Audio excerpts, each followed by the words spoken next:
Sometimes the mind notices something before you do. A shift in the room, a silence that feels wrong. You tell yourself it's nothing because that's easier. The people in tonight's stories did the same, until they couldn't anymore. I'm LURK. Leave a like, subscribe, and let's begin. It was the middle of the night, sometime around 3 in the morning, when something happened that still makes my skin crawl whenever I think about it. I had been completely asleep, the kind of deep sleep where you don't expect anything in the world to disturb you. My ex-boyfriend was lying next to me in bed, also completely knocked out. The apartment was quiet, and everything felt normal the way it always does when you're sleeping peacefully. Then suddenly I heard a voice. At first, I thought it was part of a dream.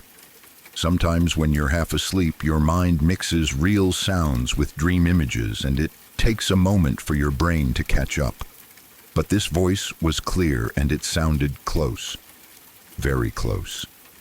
The voice was calling out loudly, asking if anyone was home. For a second, I lay there completely frozen, I trying to figure out what I was hearing. Then it happened again. The voice repeated itself, still loud and clear. Someone was inside my apartment.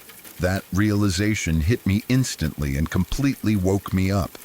My heart started pounding, and I turned quickly to shake my ex-boyfriend awake. I told him that someone was inside the house and that he needed to get up and check what was going on. His reaction was not exactly heroic. Instead of jumping out of bed to protect us or investigate the situation, he hesitated. He looked just as confused and scared as I felt. But instead of getting up, he basically refused and told me to go check. Even now, when I remember that moment, I still find it a little ridiculous. We were both scared. I standing there whispering in the dark while some stranger was apparently walking around our apartment calling out.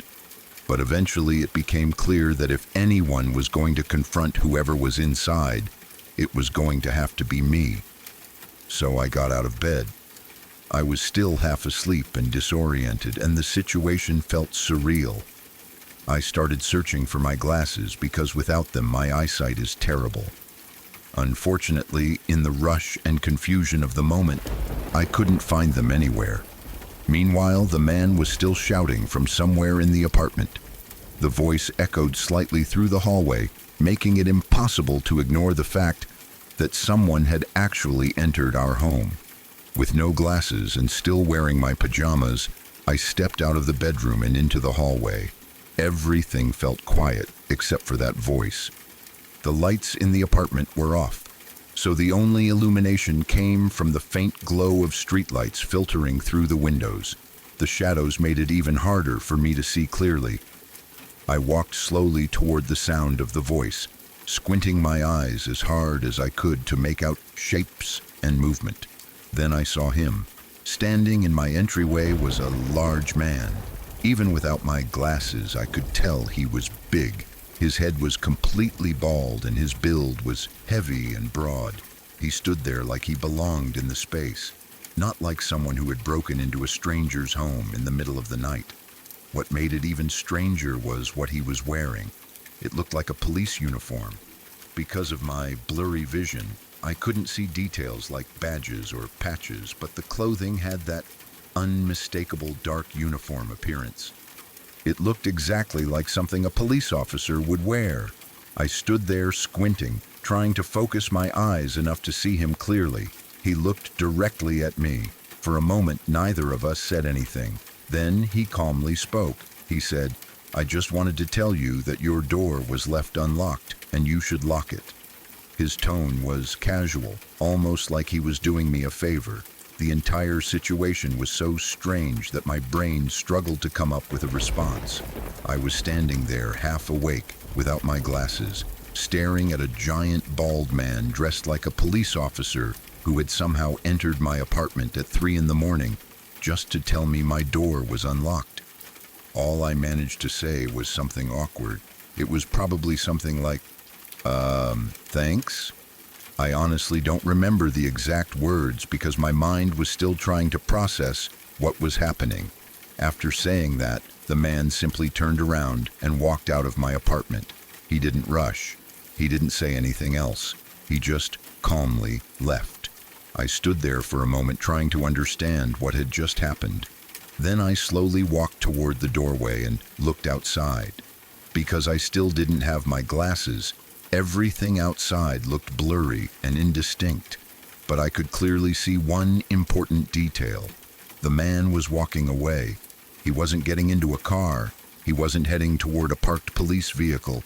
He was simply walking down the path and disappearing into the darkness. That was the moment when the situation started to feel even more unsettling. If he had been an actual police officer, why, he would almost certainly have been driving a patrol car. Police officers don't normally wander through wooded residential areas on foot in the middle of the night checking doors, especially not alone. I closed the door immediately and locked it. For the rest of the night, I couldn't fall back asleep.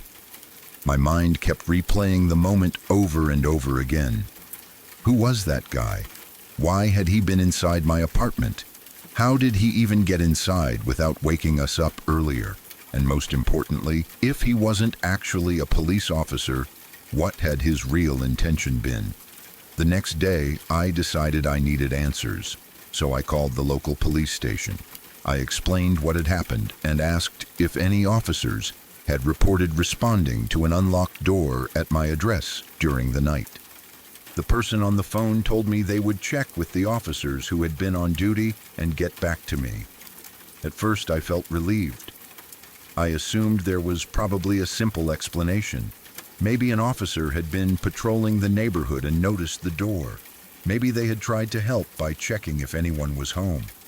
It still felt strange that he had walked inside without knocking properly, but at least it would explain who he was. The next day, the police department called me back. The officer on the phone told me they had checked with everyone who had been on duty that night. None of them had gone to my apartment. No one had reported checking doors. No one had been walking through that area. According to them, there was absolutely no record of any officer doing what I described. Hearing that made the entire situation far more disturbing, because if that man wasn't a police officer, then that meant something else entirely. It meant that a complete stranger had entered my apartment in the middle of the night, walked through my house while we were sleeping, and casually informed me that my door had been unlocked. Then he simply walked away. To this day, I still don't know who he was or what he was really doing there. And every time I think about that moment, I get the same uneasy feeling all over again. My older sister was kidnapped by a man she met online, and he trafficked her. Even writing that sentence still feels unreal, like it shouldn't belong to my life or my family, but it does. It's one of those things that permanently splits your world into before and after. At first, nothing seemed obviously wrong. She told us she was going to visit a friend in Las Vegas, someone we knew about, someone who sounded safe enough. People travel. People lie a little to avoid questions. None of us immediately thought danger. That's the part that hurts to think about now, how normal it all seemed in the beginning. After a few days turned into weeks, we started getting uneasy. We tried calling her, texting her, reaching out on social media. Nothing. No responses. No "I'm busy." No excuses. Just silence. That kind of silence is different. You can feel it in your gut when something isn't right, even if you don't want to admit it yet. Eventually, she managed to get a message out to her best friend. It was an SOS. She said she was scared. She said she didn't want to die. She sent her general location, not an exact address, just enough to give a rough idea of where she was. Then she went offline again. No explanation, no follow-up, just that message hanging there, terrifying and unfinished. That's when everything exploded. We reported her missing immediately. We contacted the Las Vegas Police Department, desperate for help, hoping someone would take control of the situation and do something. Instead, it felt like we were hitting a wall over and over again. The response was cold, dismissive, and painfully slow. I understand, logically, that police departments are overwhelmed and understaffed, that not every case gets the attention it deserves. But when it's your sister, when you know she's in danger right now, that understanding doesn't mean much. The officer we dealt with mostly just called us, asking repetitive questions, pestering us for details we'd already given, without actually doing anything that felt like action. No urgency, no sense that time mattered. It was infuriating and terrifying at the same time. We felt completely powerless, like we were screaming into a void while the clock kept ticking. Then somehow she managed to get access to a phone again. She called my mom. Hearing her voice after all that silence was overwhelming. Relief and terror collided all at once. She told my mom what had been happening, that the man she met online had taken her and was trafficking her, that she wasn't safe, that she didn't know what to do. My mom did everything she could to keep her calm, to keep her talking, to make a plan without alerting the man who had control over her.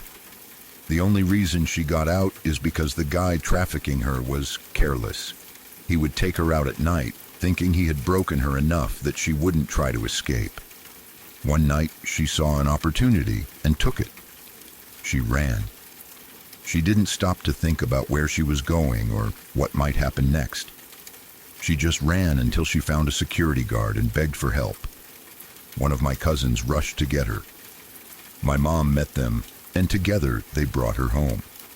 Just like that, she was back. Physically, at least, but nothing was the same.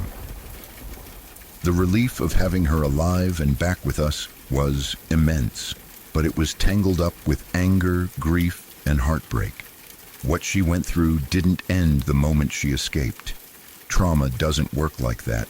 It stays in your body. It shows up in nightmares, in sudden panic, in moments where your brain drags you back without warning. As a family, we were shaken to our core. There's a special kind of rage that comes from knowing someone hurt the person you love in ways you can't undo. And there's a deep frustration in knowing how close we came to losing her because of lies, manipulation, and a system that didn't move fast enough when it mattered most. What haunts me the most is how easily it happened. She met someone online. She trusted him. He lied. He trapped her. And for a while, he almost got away with it. If she hadn't gotten that message out, if she hadn't found the courage and timing to run, if that security guard hadn't been there, if my cousin hadn't answered the phone, any one of those things going differently could have ended this story in the worst possible way. I think about that a lot. I think about how many people don't get out, how many SOS messages never get sent, how many families are still waiting for a call that never comes. And I think about how close we were to being one of them. She survived, and I am endlessly grateful for that. But survival doesn't erase what happened. It just means you live with it, learn to carry it, and try to rebuild something resembling normal life afterward. This isn't a story with a clean ending. It's messy and painful and real. But it's also a reminder of how important it is to take silence seriously, to trust your gut, and to never assume something can't happen just because you don't want it to. We were lucky, and knowing how easily that luck could have run out is something I'll carry with me forever.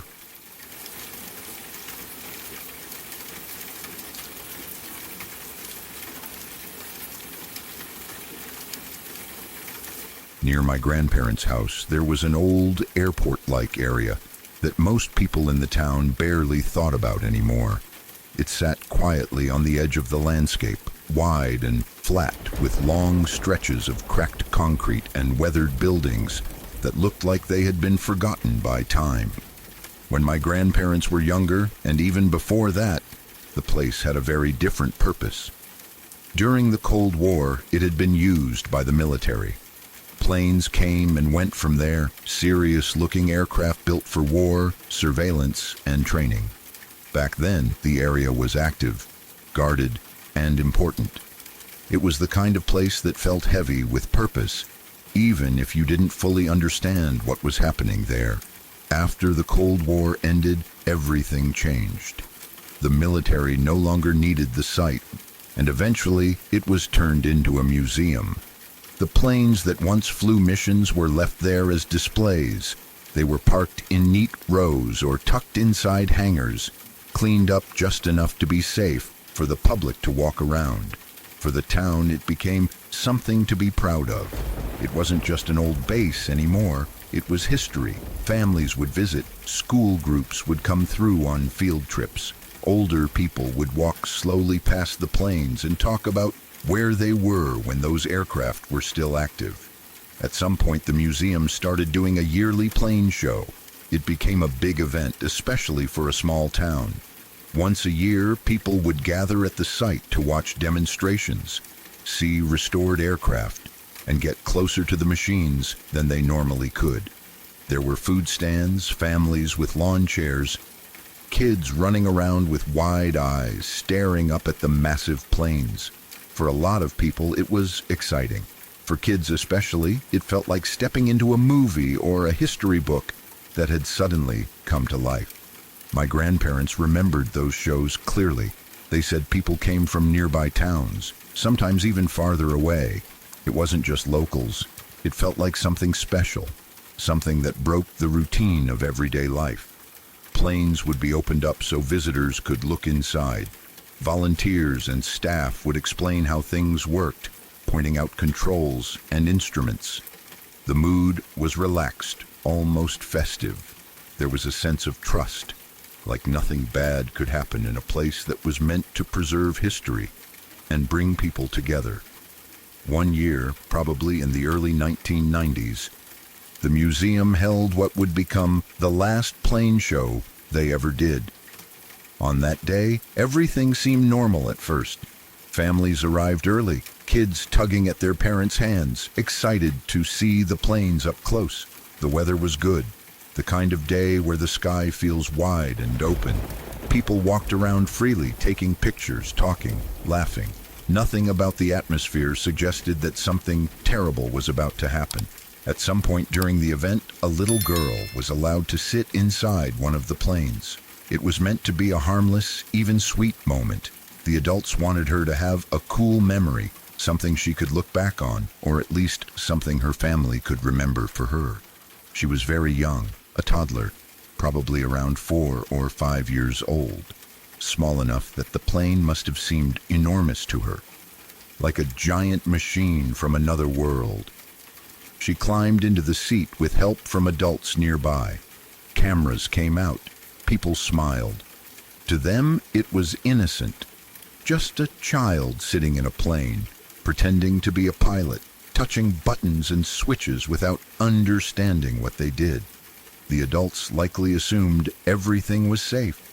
After all, the plane was parked. It wasn't flying. It was part of a museum.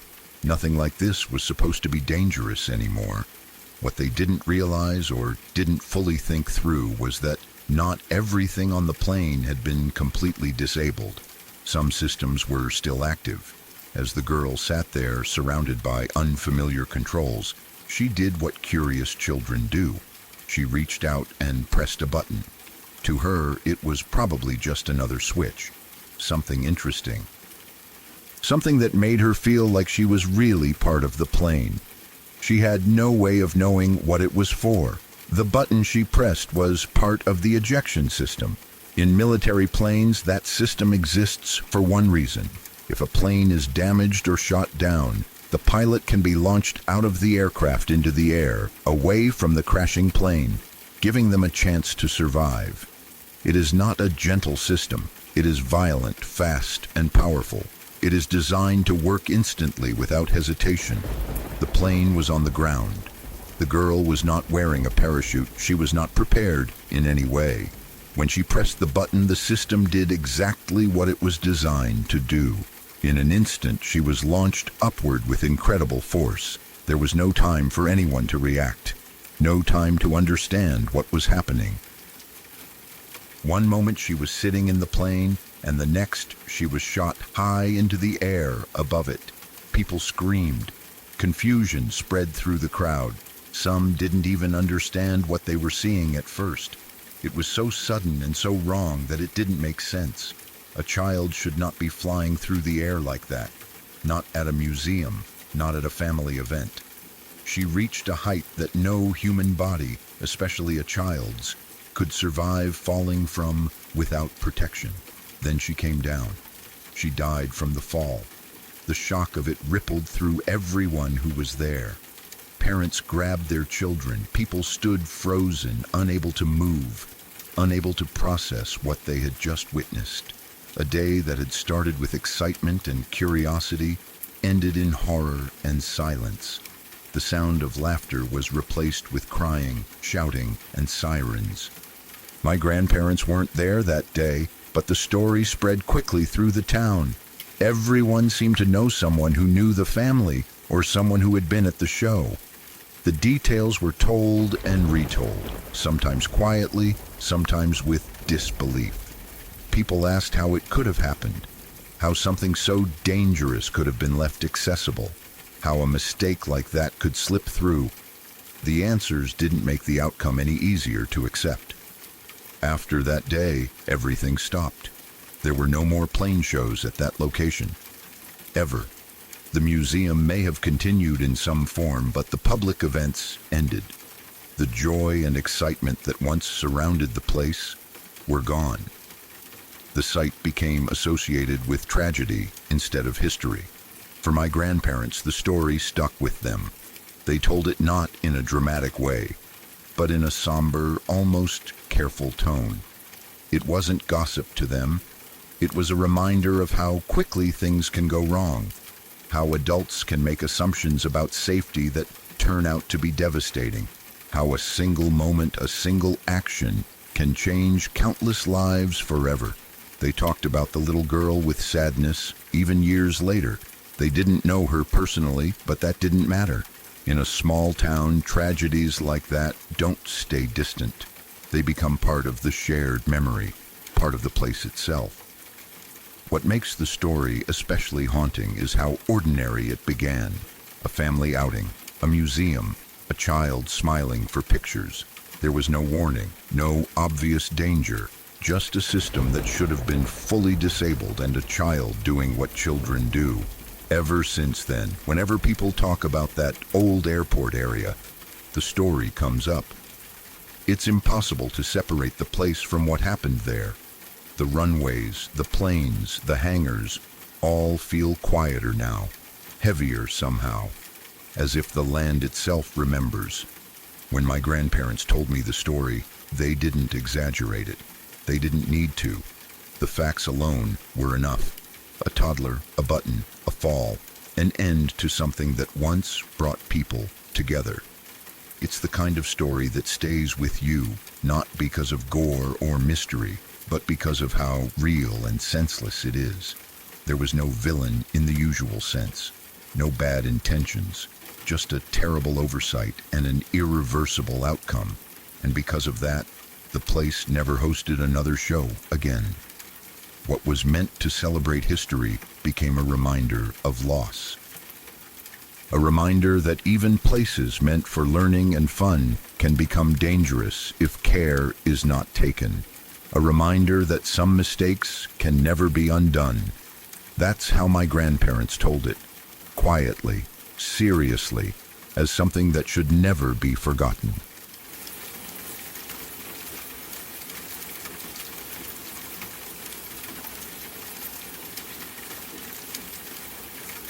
Alfredo Rampi, known by everyone as Alfredino, was a 6-year-old Italian child whose death became one of the most painful and unforgettable tragedies in modern Italian history. What happened to him was not just a private family disaster. It unfolded slowly, publicly, and helplessly in front of an entire nation that watched and listened as a little boy slipped further and further away from rescue. On the evening of June 10, 1981, Alfredo was in a rural area near the village of Frascati, not far from Rome.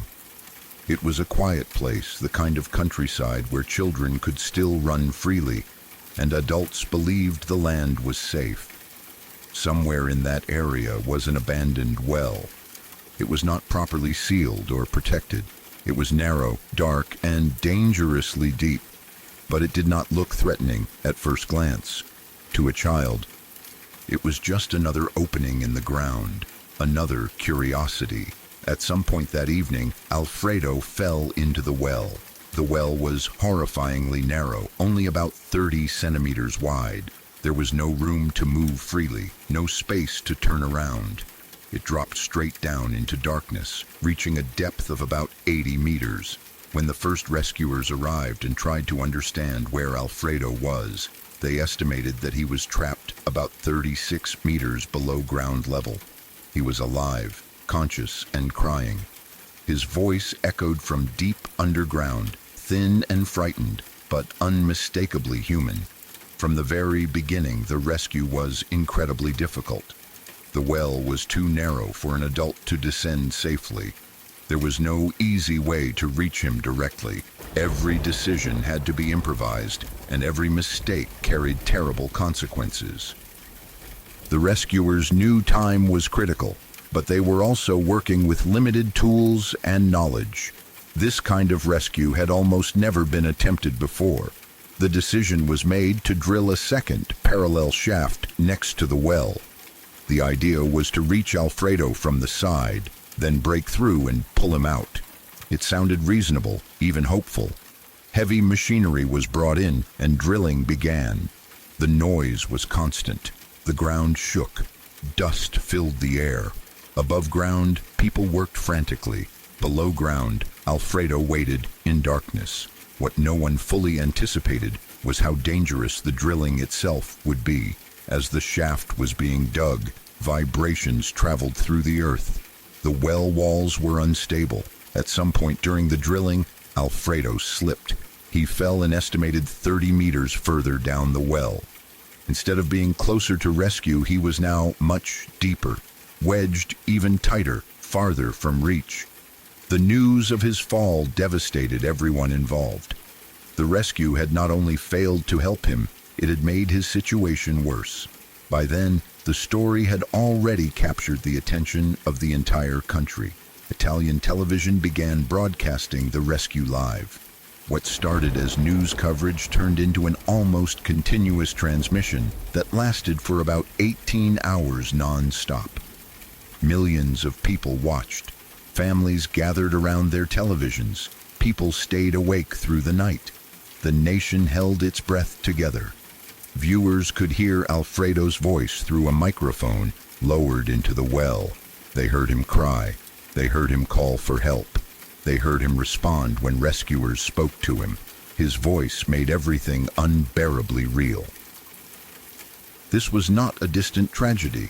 This was a living child, trapped, scared, and slowly running out of strength. As the hours passed, the rescue attempts became more desperate. At one point, it was decided that a volunteer would be lowered into the well. This was an incredibly dangerous decision. The well was narrow, unstable, and deep. The volunteer had to be extremely thin to even fit. He was secured with ropes and carefully lowered down inch by inch into the darkness. People above ground watched in silence. Millions at home watched too, knowing that this was probably Alfredo's last real chance. The volunteer managed to reach Alfredo. For a moment, there was hope. He spoke to the child. He tried to calm him. He attempted to place a harness around Alfredo's body so he could be pulled up. But Alfredo was stuck in mud and debris. His body position made it almost impossible to secure the harness properly. Every movement risked pushing him further down. The volunteer tried again and again, his arms shaking, his strength fading, his time running out. He failed. When he was pulled back up, the sense of defeat was overwhelming. The rescue had reached Alfredo, but still could not save him. More attempts followed. Different methods were tried, different volunteers went down. Each attempt seemed to make things worse. Alfredo slipped lower and lower. His voice, once clear and desperate, grew weaker. He spoke less. He responded more slowly. The microphone transmitted long stretches of silence, broken only by faint sounds that were hard to interpret. The entire country listened. People cried in their homes. Strangers prayed together. Some screamed at the television in frustration. Others sat in complete silence, unable to look away but unable to hope anymore. This was not just a rescue operation. It had become a collective trauma. By the early morning hours of June 13th, Alfredo's voice could barely be heard. Around 6:30 a.m., it is believed that he died. There was no dramatic moment, no clear announcement at first. The silence itself was the sign. When another volunteer was lowered into the well and tried once again to secure a harness, he realized the truth. Alfredo was no longer alive. The rescue was over, but the story did not end there. Recovering Alfredo's body proved almost as difficult as trying to save him. The well was still dangerous. The ground was unstable. It took weeks of careful work to reach him safely. His body was finally recovered on July 11, 1981, 28 days after his death. Nearly a month after the nation had watched him die, he was finally brought back to the surface. The impact of Alfredo's death was enormous. Italy had never experienced anything like it. The live broadcast changed how people thought about television, media, and tragedy. For the first time, a rescue attempt had been turned into a national spectacle, with every failure and every moment of suffering shared in real time. Many later questioned whether it should have been broadcast at all, whether the pressure and exposure made things worse. Alfredo's parents were left shattered. Their private grief had been lived out in front of millions.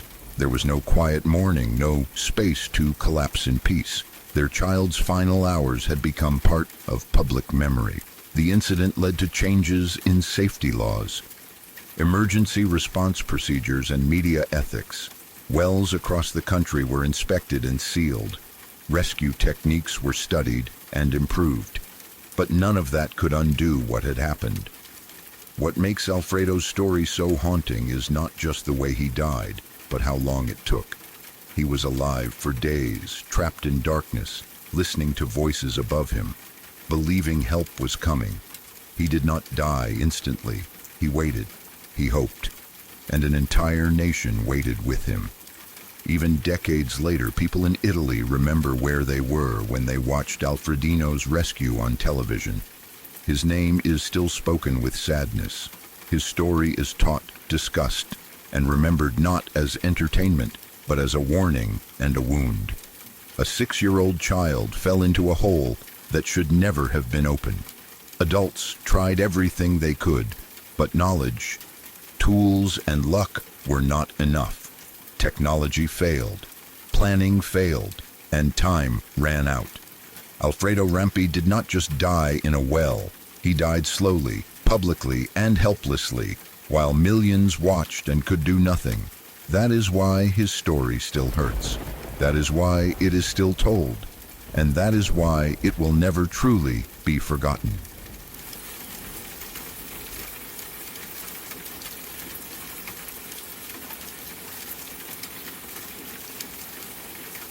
It happened in 2007 during a convoy in Iraq. Even now, years later, the memory comes back with a level of clarity that makes it feel like it never really ended. Some things don't fade. They just sit in your head, waiting for the wrong moment to resurface. We were moving along one of the main freeways in the area. It wasn't some quiet back road. It was a major route with lots of merges, exits, and turnoffs. Those were always the worst places. Anywhere traffic patterns changed was dangerous. Vehicles could slow down suddenly. Someone could cut in, someone could stop, or someone could do something far worse, and by the time you realized it, it was already happening. I was the last gunner in the convoy. That position comes with its own kind of tension. The last vehicle always faces the rear. You're watching everything behind you, constantly scanning, always expecting something to come from the direction everyone else isn't looking. You don't get the comfort of watching where you're going. You're focused on what's chasing you, what's following too closely, what's acting wrong. Convoys are loud, but you get used to the noise. Engines, radios, wind, the constant hum of movement. That day felt routine at first. No immediate signs of trouble. Traffic was there, but nothing unusual. Still, your body never fully relaxes. Even on quiet days, part of you stays tight, waiting. Then it happened. I heard a sound that didn't belong. It was a horrible crunch, deep and violent, the kind of sound that cuts through everything else. Before my brain could fully process it, my truck slammed on the brakes hard. The sudden stop threw my body forward. Instinct kicked in immediately. I twisted around, looking over my shoulder, trying to see what had happened behind us. That's when I heard the screaming. Not the kind of yelling you hear in traffic, not angry shouting. This was raw panic. At the same time, gunfire erupted. Everything went from routine to chaos in seconds. Radios lit up, commands were shouted, training took over because there was no time to think. We pushed out fast. Everyone moved into position, forming a defensive perimeter around the convoy. Vehicles angled outward. Gunners scanned every direction. Weapons were up. Eyes were everywhere. In moments like that, you don't feel fear the way people imagine it. There's no time for it. Your body just reacts. You move because that's what you've been trained to do. Our third truck had been hit. At first glance, it looked like a bad accident, like some idiot had plowed into us without paying attention. But the impact was massive. This wasn't a tap or a mistake. This was full speed. The guy had rammed straight into the truck like it was a demolition derby. No braking, no hesitation, just pure force.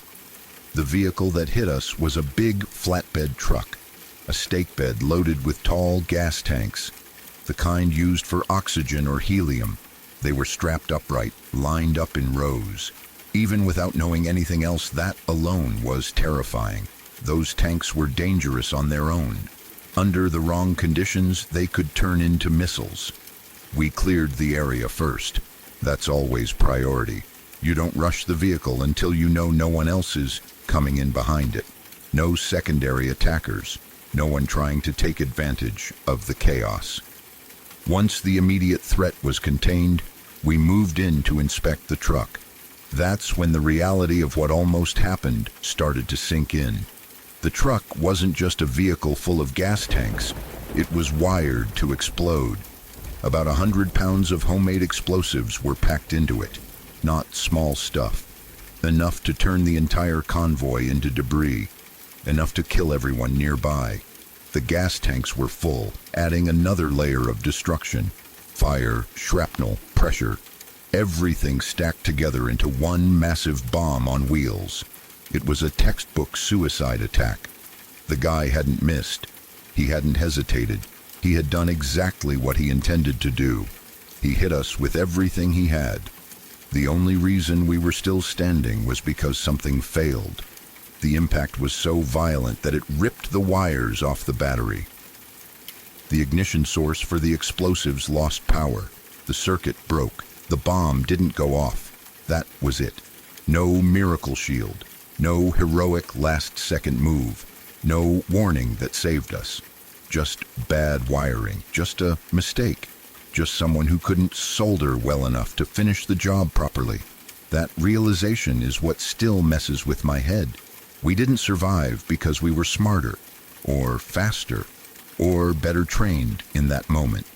We survived because the person trying to kill us made a small technical error, a loose connection, a wire that couldn't hold under impact. That's a terrifying thing to live with. When you think about combat, you expect danger to come from gunfire, from explosions that happen. You don't expect your survival to depend on someone else's incompetence. Knowing that your life and the lives of everyone around you came down to whether or not a wire stayed connected is hard to accept. After everything was secured, after the adrenaline started to fade, the weight of it hit me. I kept replaying it in my head. The sound, the brakes, the screaming, the gunfire, the image of that truck slamming into ours. I thought about how close it was, how easily it could have gone the other way.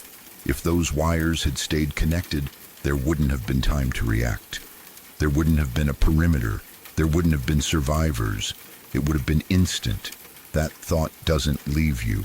Even now, years later, it still shows up in my nightmares. Sometimes it's the sound of the crunch. Sometimes it's the feeling of the truck stopping so hard it feels like your spine is going to snap.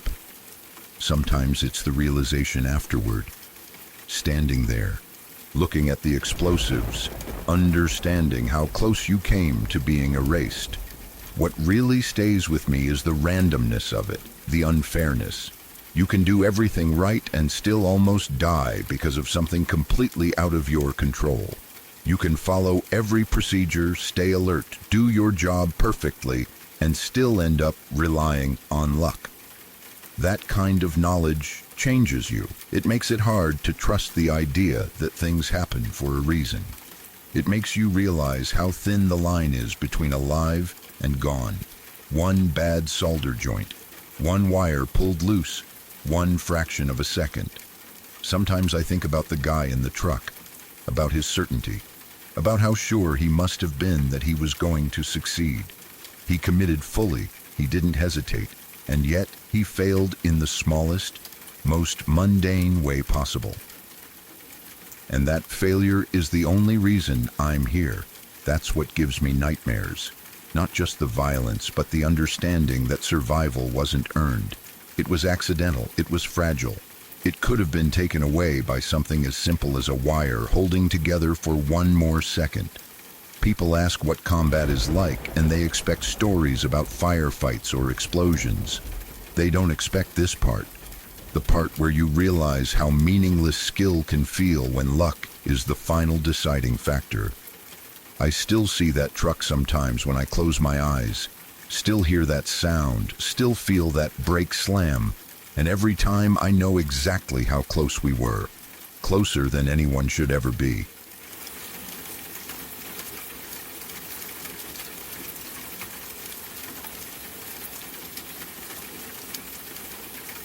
In the early 1990s, my girlfriend's aunt was a stay-at-home mom living just outside Wichita, Kansas.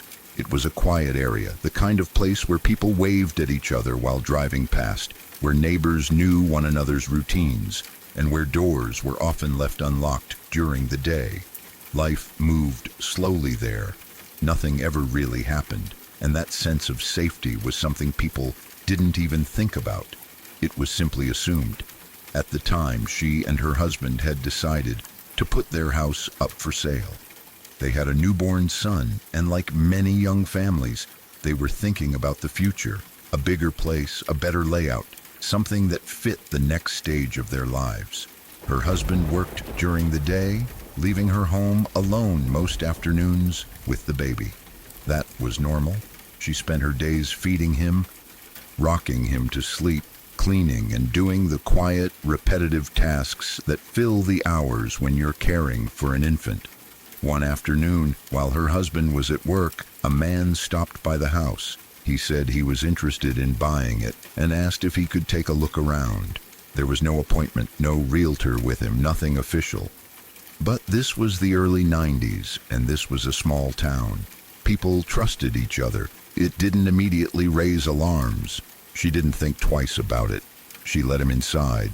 The man seemed normal at first, polite enough, calm. He didn't rush. He walked through the house slowly, looking at the walls, the floors, the windows. She followed him from room to room, while holding her newborn son in her arms. The baby was small, warm against her chest, completely dependent on her. At the time, that felt natural, not dangerous. She was in her own home. She was a mother. She felt protected by routine and familiarity. As the man walked through the house, he asked basic questions. How old was the house? How long had they lived there? Had they done any renovations? His voice didn't stand out as threatening. Still, something about him felt slightly off. Not enough to make her stop the tour, but enough to make her pay attention. Eventually, he asked to see the basement. The basement wasn't a place she liked very much. It was unfinished, dim, and cold. Still, it was part of the house, and people often wanted to see it. She hesitated for just a second, then agreed. As they walked downstairs, she noticed his behavior change. He became more focused, more intent. He asked questions that didn't seem necessary. He lingered. That was when the feeling hit her. She couldn't explain it clearly, even now. It wasn't a single thought or fear. It was more like her body reacted before her mind did. A deep sense of unease settled in her chest. The air felt heavier. The silence felt louder. She suddenly became very aware of the fact that she was alone in a basement with a stranger holding a newborn baby. Her instincts started screaming at her. She tried to stay calm, but her heart was racing. The man stood too close. His eyes didn't move the way they should have. He seemed less interested in the house and more interested in her, in the baby, in the situation. Without fully thinking it through, she made a decision. She turned and quickly headed back up the stairs, raising her voice as she went. She shouted that her husband was home. She called out his name, loud enough to sound convincing, as if he had just walked through the front door. The reaction was immediate. The man panicked. He rushed up the stairs behind her, his calm demeanor gone in an instant. He didn't say a word. He didn't argue or ask questions. He bolted past her, ran through the house and out the front door. Within seconds, he was gone. She stood there, shaking, holding her baby tightly, trying to understand what had just happened. The house felt different now, unsafe, too quiet. She locked the door and sat down, her heart pounding, replaying every moment in her head. She told herself she was probably overreacting, that maybe he was just startled, that nothing had actually happened. But she couldn't shake the feeling. When her husband came home later that day, she told him everything. She explained how the man showed up unannounced, how he insisted on seeing the basement, how strange he became, and how he ran out the moment she claimed her husband was home. Her husband listened carefully. He didn't dismiss her fear. He didn't tell her she was imagining things. He told her not to show the house again unless he was home. Life moved on after that. The house eventually sold. They raised their son. Years passed. The memory of that day faded into the background of their lives, becoming just one of those odd stories you tell once in a while. Something strange, but not something that defined them. Then, in 2004, everything changed. She was watching the local news one evening when a familiar face appeared on the screen. The story was about a man who had finally been identified and arrested after years of terrorizing the Wichita area. As the camera showed his photo, her stomach dropped. She recognized him immediately. It was the man who had been in her house, the man who walked through her rooms, the man who followed her into the basement, the man who ran when she said her husband was home. He was the BTK killer. In that moment, the past crashed into the present. All those years of brushing it off, of telling herself it was nothing, suddenly felt terrifying. She realized how close she had come to something unimaginable, how thin the line was between an ordinary afternoon and a tragedy that would have changed everything. When she tells the story now, she still gets anxious. Her voice speeds up. Her hands move as she talks. You can see the fear resurface in her eyes even decades later. But there's something else there too, a strange mix of disbelief and dark humor. She knows how close she came. She knows how lucky she was. She sometimes laughs nervously and says she missed possible death by an inch. It's chilling to think about how small decisions can change everything. Letting a stranger inside, walking into a basement, raising her voice at the right moment, trusting an instinct she couldn't explain.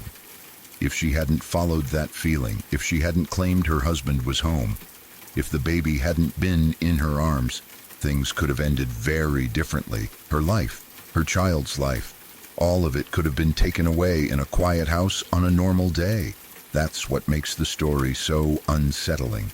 Nothing dramatic happened in the moment. No violence, no struggle, just a feeling, just a choice. And years later, the horrifying realization of what almost was. I'm grateful she's safe. Grateful that instinct saved her. And every time she tells the story, even with the anxiety and nervous laughter, it's impossible not to feel the weight of it. A reminder that evil doesn't always announce itself loudly. Sometimes it knocks politely and asks to see the basement.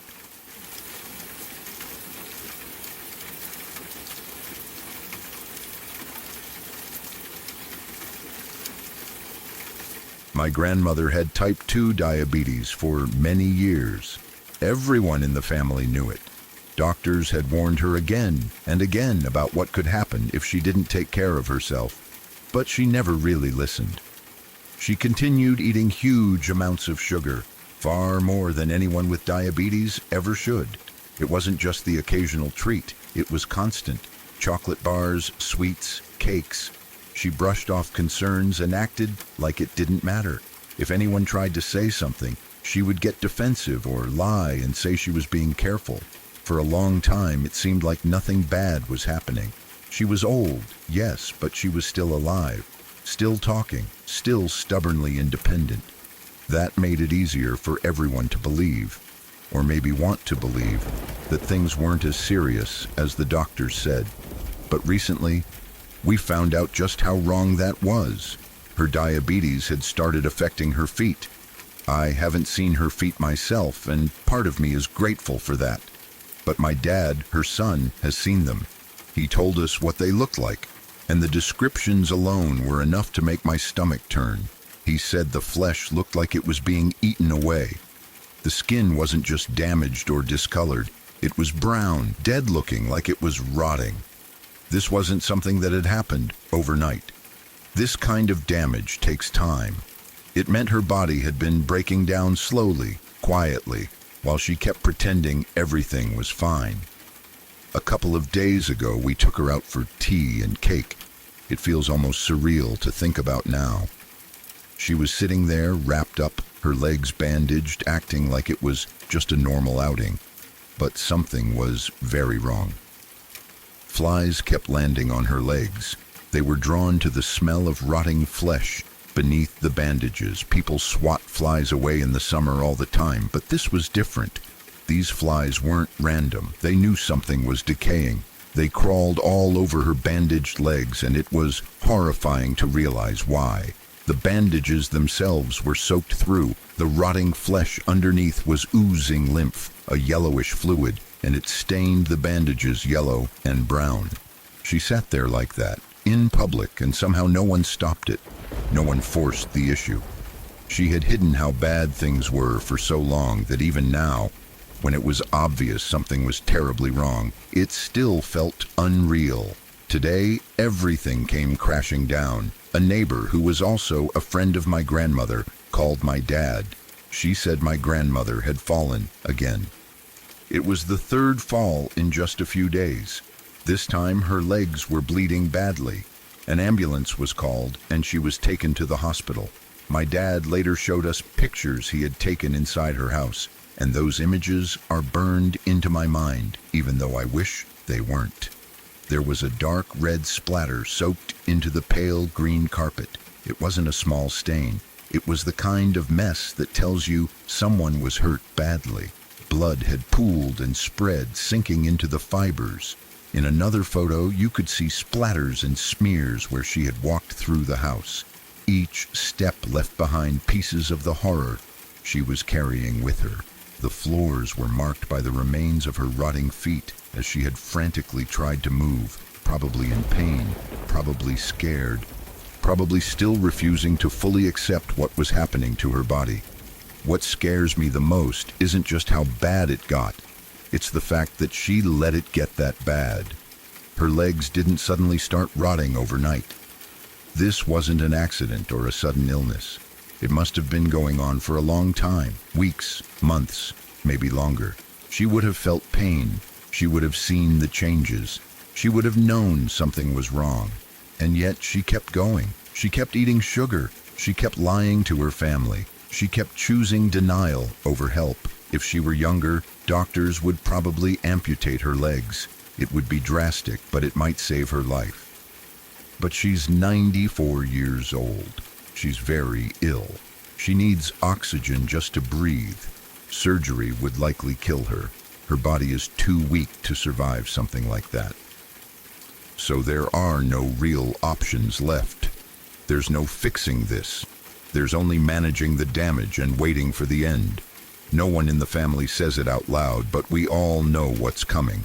She is going to die soon, and the way she is dying sounds incredibly painful. The thought of her trying to walk on legs that are literally rotting away is terrifying. It's hard to imagine how much agony she must have been in, and how long she must have endured it in silence. What makes it even worse is knowing that this didn't have to happen. This wasn't fate. This wasn't unavoidable. She could have prevented this.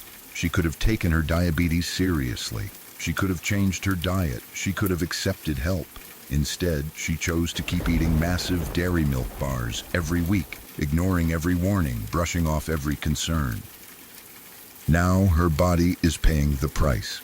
Once she's gone, I won't have any paternal grandparents left. That realization feels strange and heavy. It's not just about losing her. It's about the closing of a chapter in my life. A part of my family history disappearing. The idea of rotting feet feels like something out of a nightmare. The kind of nightmare a child might have after hearing a scary story. Something unreal, exaggerated, impossible. Even now, it feels like something my mind shouldn't be able to accept. Except this isn't a nightmare. This is real. Later that morning, everything changed again. She died today at 6:00 a.m. in England. Right now it's 9:50 a.m. Her diabetes caused her organs to fail. After everything her body had endured, it finally gave up. We didn't get a chance to say goodbye. There was no final conversation, no closure, no moment to prepare ourselves. She was just gone. That part hurts in a strange, distant way. But what complicates everything is the kind of person she was. She was not a kind woman. She was often cruel, bitter, and difficult. Being around her was exhausting. She hurt people with her words and behavior. At the same time, it's impossible to ignore that she had a deeply damaging childhood. She grew up in circumstances that shaped her into the person she became. That doesn't excuse how she treated others, but it explains some of it. She was broken long before diabetes ever touched her body. Because of that, I don't feel the kind of sadness I expected to feel. I don't feel overwhelming grief. I don't feel the deep emotional loss people talk about when someone dies. And that makes me uncomfortable in its own way. This is the first family death I've ever experienced. I've never lost someone I knew well before. I don't know how I'm supposed to feel. I don't know how this will affect me later. Right now, there's just a mix of shock, unease, and a quiet sense of finality. The horror of what she went through. The frustration of knowing it was preventable. The strange emptiness of knowing she's gone, even though she was never someone who brought warmth into my life. Maybe the feelings will come later. Maybe they won't. All I know is that this whole situation has left a deep impression on me. It's a reminder of how denial can destroy a body, how stubbornness can turn into suffering, and how real life can be far more disturbing than any nightmare. This wasn't a story meant to scare children. This was a real person.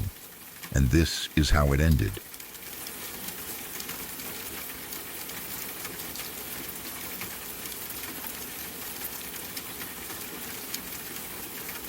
When I was around 10 years old, there was a terrible accident on the bridge near where I lived at the time. It happened in Wylam, a small village where people generally knew each other and where serious tragedies felt rare and deeply personal. It's the kind of place where events don't just happen and disappear. They stay. They become part of the shared memory of everyone who lives there. My family had moved into the area a few years before the accident. The house we lived in wasn't new to us in spirit, because the family who had owned it before us hadn't moved far. They relocated just around the corner, close enough that our lives naturally overlapped. Over time, we became friends. It wasn't forced or formal. It was the kind of easy connection that happens in small places where familiarity grows naturally. They had a daughter who was older than me, old enough to babysit. She had grown up in the house we now lived in, and I slept in what used to be her bedroom. Because of that, she always had stories. She would talk about growing up in the house, about things she remembered from when she was younger, about little moments that made the place feel alive. To me, she felt like part of the house itself, like someone who belonged there even after she had moved out. She was at university by then, but every holiday she came home. Whenever she was back, she would babysit us. She was the kind of person kids trusted easily. She had a great smile, an easy laugh, and a warmth that made you feel comfortable. She didn't talk down to us, she talked to us like we mattered. Even as a child, you could tell she had a good future ahead of her. She felt steady, safe, like someone who would always be there. One night, everything changed. I don't remember the exact date. I think it was around Christmas or New Year's, but I'm not completely sure. What I do remember is that it was cold, the kind of cold that seeps into everything, the kind of night where the air feels heavy and quiet. I woke up early that morning to the sound of my parents crying. That alone was terrifying. As a child, you expect your parents to be strong, to be in control. Hearing them cry, really cry, shook something deep inside me. I knew immediately that something was wrong, something serious, something that couldn't be fixed easily. They were upset in a way I had never seen before. Not just sad, but broken, stunned, like the world had tilted and they were trying to understand how to stand upright again. I didn't fully understand what had happened at first. I just knew it was bad. Then they told me. The girl whose old room I slept in had died. The same girl who used to babysit us. The one who told stories about the house. The one with the bright smile and kind personality. The one who felt like a permanent part of our lives, even though she was technically grown up and moving forward with her own future. She was gone. She had gone out with some friends that night. They were young adults, enjoying themselves, doing what young people do. There had been drinking, but from what everyone said later, she herself was sober. She wasn't the reckless one. She wasn't the irresponsible one. That detail has always stuck with me, because it makes the whole thing even harder to accept. As they were crossing the bridge in Wylam, something went wrong. No one knows exactly why. There was no clear explanation that made sense. The car somehow lost control and went off the bridge. It didn't just scrape the side or slow down. It left the road entirely and fell onto the concrete overflow below. All 4 of them died. They drowned. 4 young adults full of life, with plans and futures and families who loved them, were gone in an instant. There was no good reason, no clear mistake you could point to and say, that's why. Just a chain of events that ended in something irreversible. The bridge itself became a symbol of that night. It wasn't just a structure anymore, it was a reminder. Every time you crossed it, you thought about what had happened, about how close it was, about how easily something ordinary could turn deadly. Every year after that, her mother would put flowers on the bridge. Without fail, she would go there and leave them, quietly marking the place where her daughter's life ended. She was never the same again. Anyone who knew her could see that. Grief had settled into her in a way that didn't fade with time. It changed her. It aged her.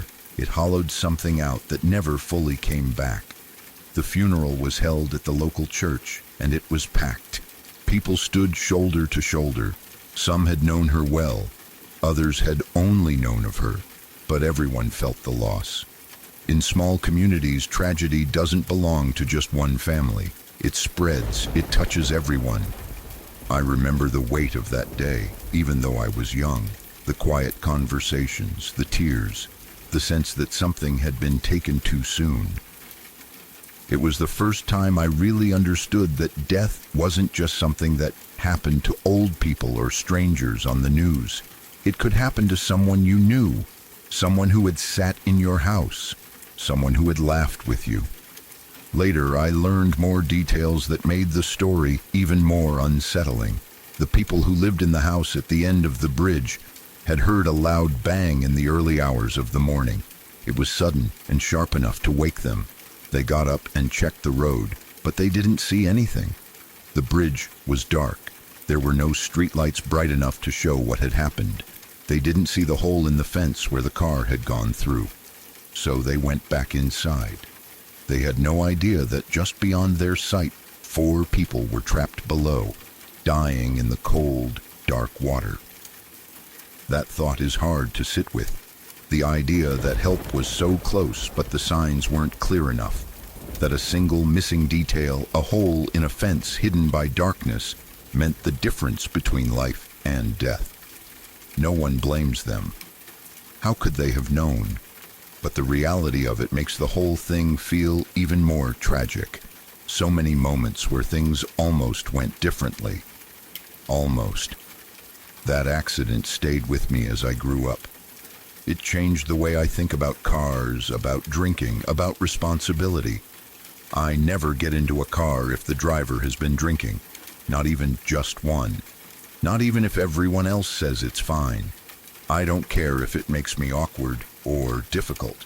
I don't care if people think I'm being dramatic. I've seen what happens when things go wrong. I also try not to be too reckless when I'm drunk in a car.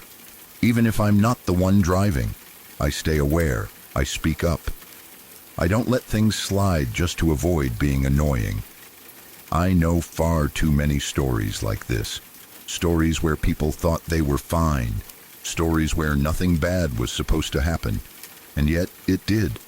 What haunts me most is how ordinary it all was before it wasn't. A night out, a familiar road, a bridge people crossed every day without thinking. There was no sense of danger until it was too late.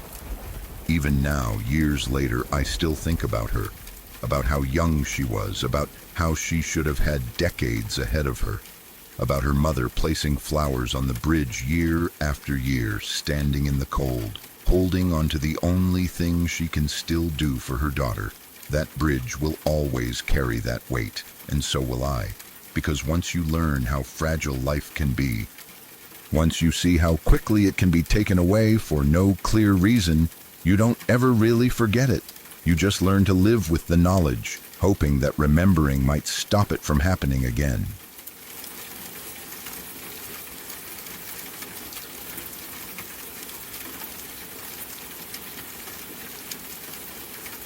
My sister, my oldest sibling, had been born only about a month before this happened. My parents were very young back then. My mom wasn't even 20 years old yet, and she was still trying to figure out how to be a mother while barely feeling like an adult herself. They were living in a time of their lives where everything felt unstable, rushed, and intense. Money was tight, emotions were high, life hadn't settled into anything calm or predictable yet. My dad was a boxer at the time. He trained seriously and competed, and boxing wasn't just a sport to him, it was part of his identity. Along with that lifestyle came a certain crowd.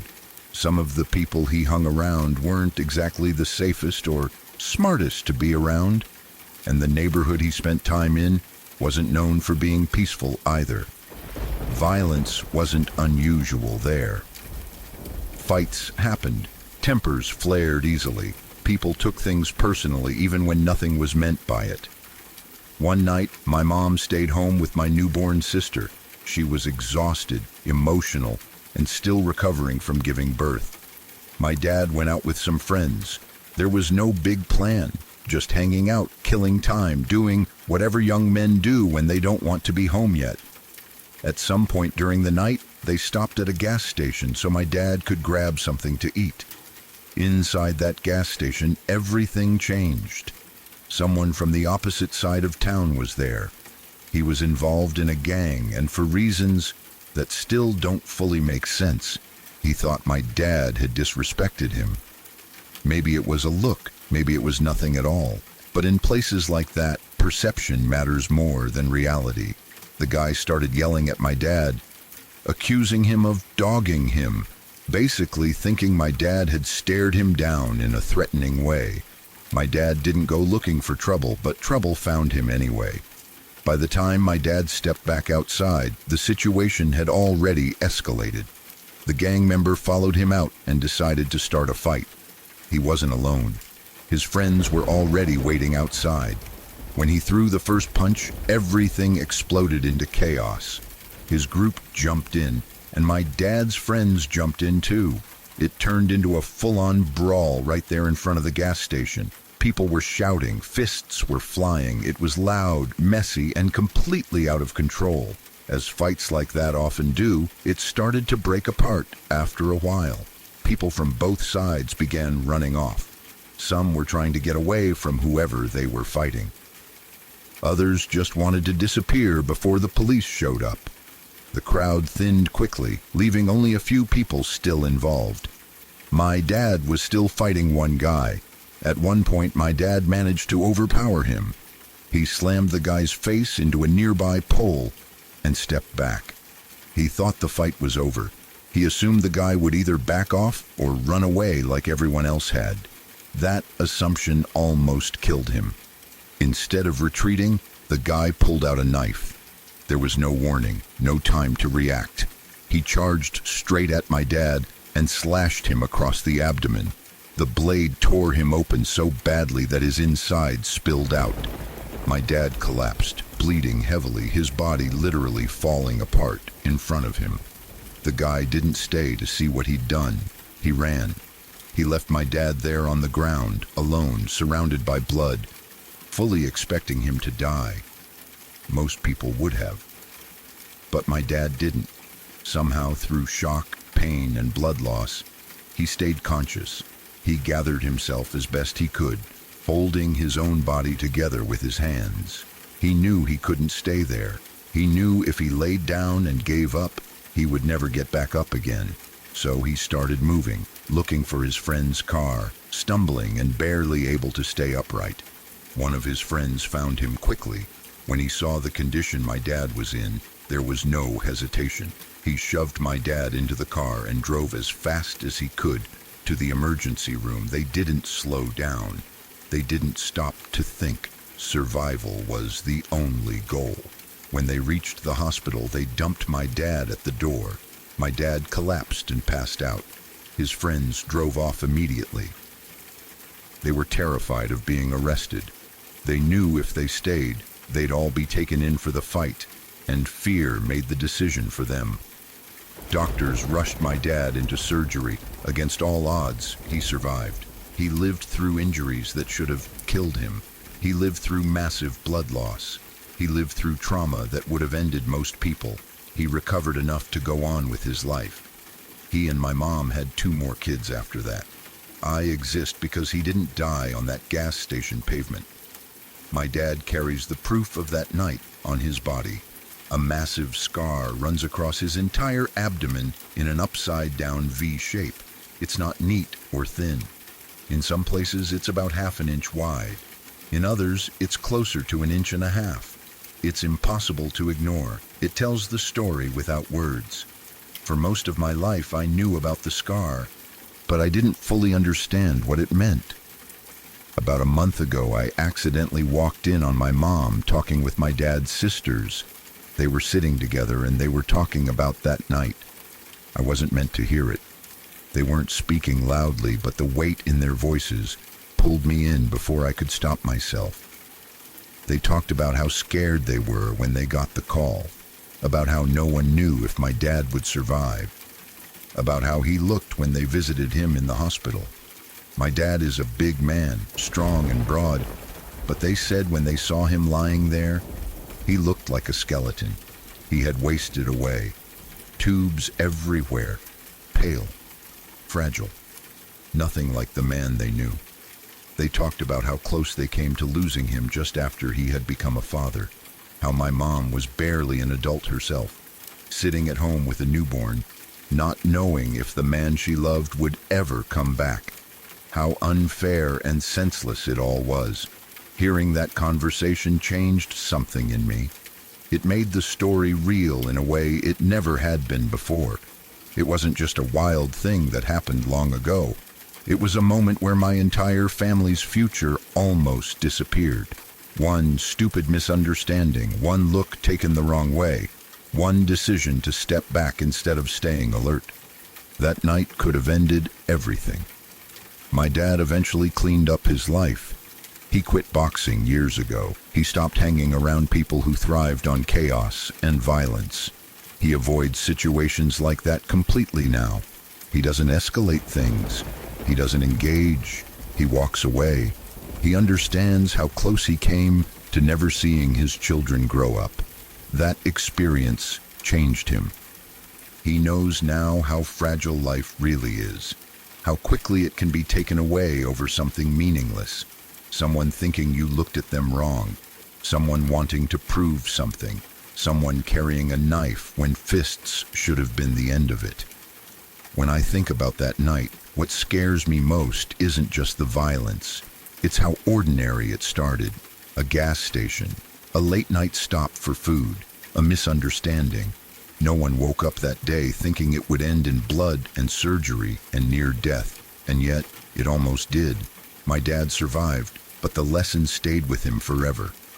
And now, hearing the full story, it stays with me too. A reminder that pride, ego, and momentary anger can destroy everything you love in seconds. A reminder that walking away isn't weakness, it's survival. Because sometimes, the difference between a life and a scar is nothing more than one bad decision made in the wrong place at the wrong time.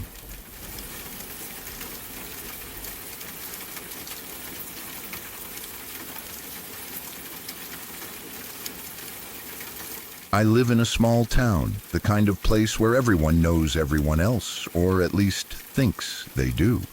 It's the sort of town where faces become familiar even if you don't know names, where you recognize people by where they usually sit in the bar, what car they drive, or who they hang around with. There isn't much to do here, and there isn't much to talk about either. Life moves slowly. Gossip travels fast. Big news is rare, which makes it hit harder when it finally comes.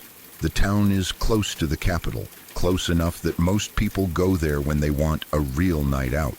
If you want clubs, parties, concerts, or anything that feels exciting, you leave town. That's what a lot of young people do.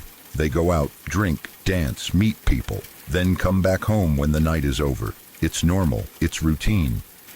It's something no one really questions. That's what this girl did.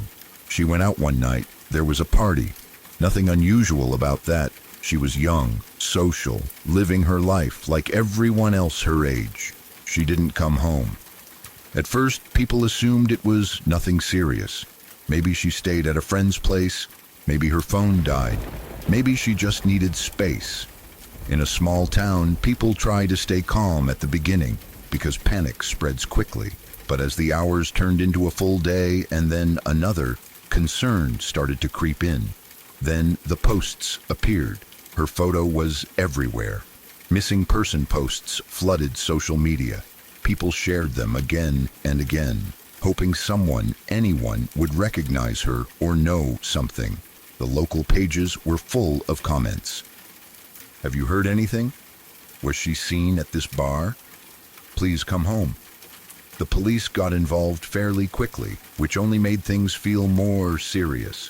When the police step in early, it's never a good sign. The whole town felt tense. People talked about it in hushed voices at the bar, at the store, on the street. Everyone had a theory. Everyone hoped for the best. But deep down, most of us were afraid of what the truth might be. In places like this, when someone disappears, it doesn't stay abstract. It feels personal, even if you didn't know them well. About a week later, they found her. She was buried in the woods not far from where I live. That detail alone still makes my stomach turn. The woods aren't some distant, unknown place. They're familiar. People walk there. Kids play there. You pass them without thinking. Knowing that her body was hidden there so close makes the whole thing feel suffocating. Like death had been sitting quietly near us all along.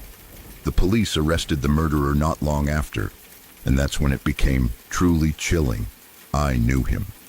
Not well, not deeply, but enough. We weren't friends, but we existed in the same social orbit in a small town. That's all it takes. We had exchanged hellos. We had sat at the same table at the bar before. We had been in the same spaces, breathing the same air, laughing at the same stupid jokes. We had attended the same drug prevention program at one point. I was friends with his sister's ex. Our lives had crossed in small, ordinary ways. He wasn't exactly pleasant to be around. There was something off about him, something uncomfortable, but nothing that screamed danger. He was awkward. A little intense, sometimes annoying, but there are a lot of people like that. If being unpleasant were a sign of murder, half the town would be locked up. That's what scares me the most. You never would have guessed what he did, or how he did it. The details came out slowly, piece by piece, and each one made things worse. She had called him that night. She needed a ride home. That alone is terrifying, because it's such a normal thing to do. We all do it. We call someone we know, someone we trust enough, someone who seems safe. She wasn't calling a stranger. She wasn't doing something reckless. She was asking for help getting home. He picked her up. Instead of taking her home, he drove her out to the middle of nowhere. The boonies, dark roads, no witnesses, no houses nearby. A place where no one would hear anything. Somewhere quiet enough to do whatever he wanted without interruption. At some point, he told her he was in love with her, madly in love. It didn't matter that he already had a girlfriend. It didn't matter that this wasn't the time or place. It didn't matter that she hadn't asked for this confession. He wanted sex. He wanted her. He believed he was entitled to her because of his feelings. She said no. That should have been the end of it. A no is a no, that's it. Nothing more needs to be said. But for him, it wasn't acceptable. Her refusal wasn't just rejection, it was an insult, a denial of something he believed he deserved. So he stabbed her 13 times, not once, not in a moment of blind panic. 13 deliberate, violent acts, each one a choice, each one a moment where he could have stopped, where he could have pulled away, where he could have realized what he was doing and ended it. He didn't. After he killed her, he buried her in the woods. He hid her body like it was something to be disposed of, not a human being with a life, a family, friends, plans, and a future. He covered up what he had done and left her there, alone in the ground. Then he went home. He took a shower. He got into bed with his girlfriend, as if nothing had happened. That detail haunts me more than almost anything else. The normality of it. The ease with which he slipped back into his life. The way he washed the blood off his body and lay down next to someone who trusted him, who loved him, who had no idea what he had just done.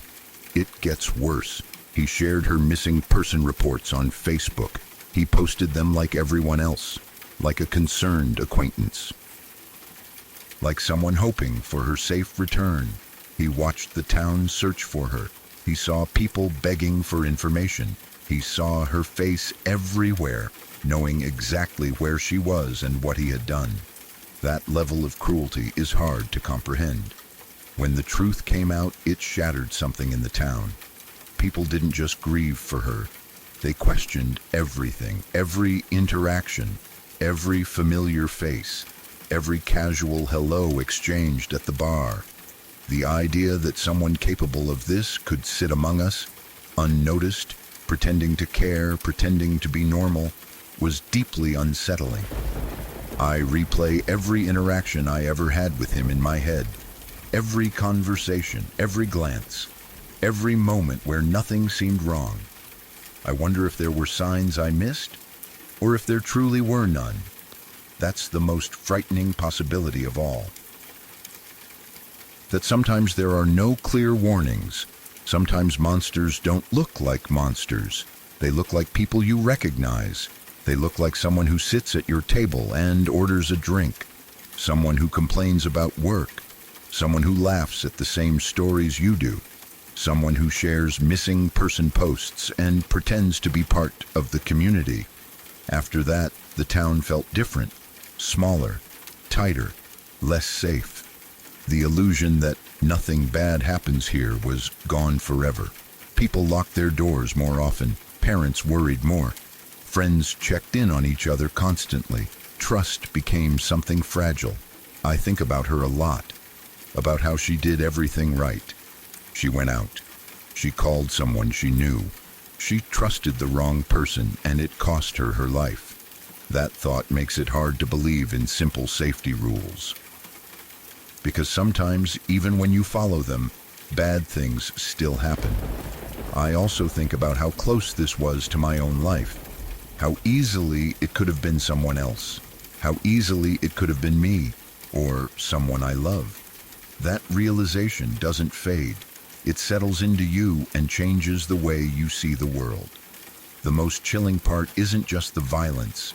It's the proximity, the familiarity, the fact that evil didn't come from some unknown outsider, but from someone woven into the fabric of our everyday lives.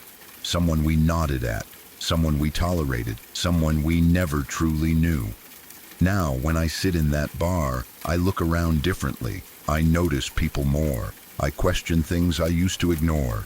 I understand in a way I didn't before that knowing someone's face doesn't mean knowing who they are. And I don't think I'll ever fully shake that feeling, because once you realize how close you were to something like that, once you understand how thin the line is between ordinary life and unimaginable horror, it never really leaves you. It just becomes part of how you move through the world, quieter, more cautious, and far less certain that you truly know the people around you.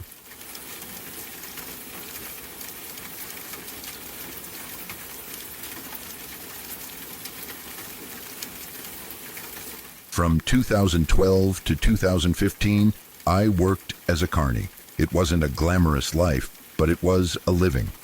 I worked for 2 different companies here in Washington, moving from town to town, setting up and tearing down rides, sleeping wherever we could, and living on schedules that never made sense. Carney life runs on exhaustion. Long hours are normal. Sleep is optional. You learn to function while tired because you don't really have a choice.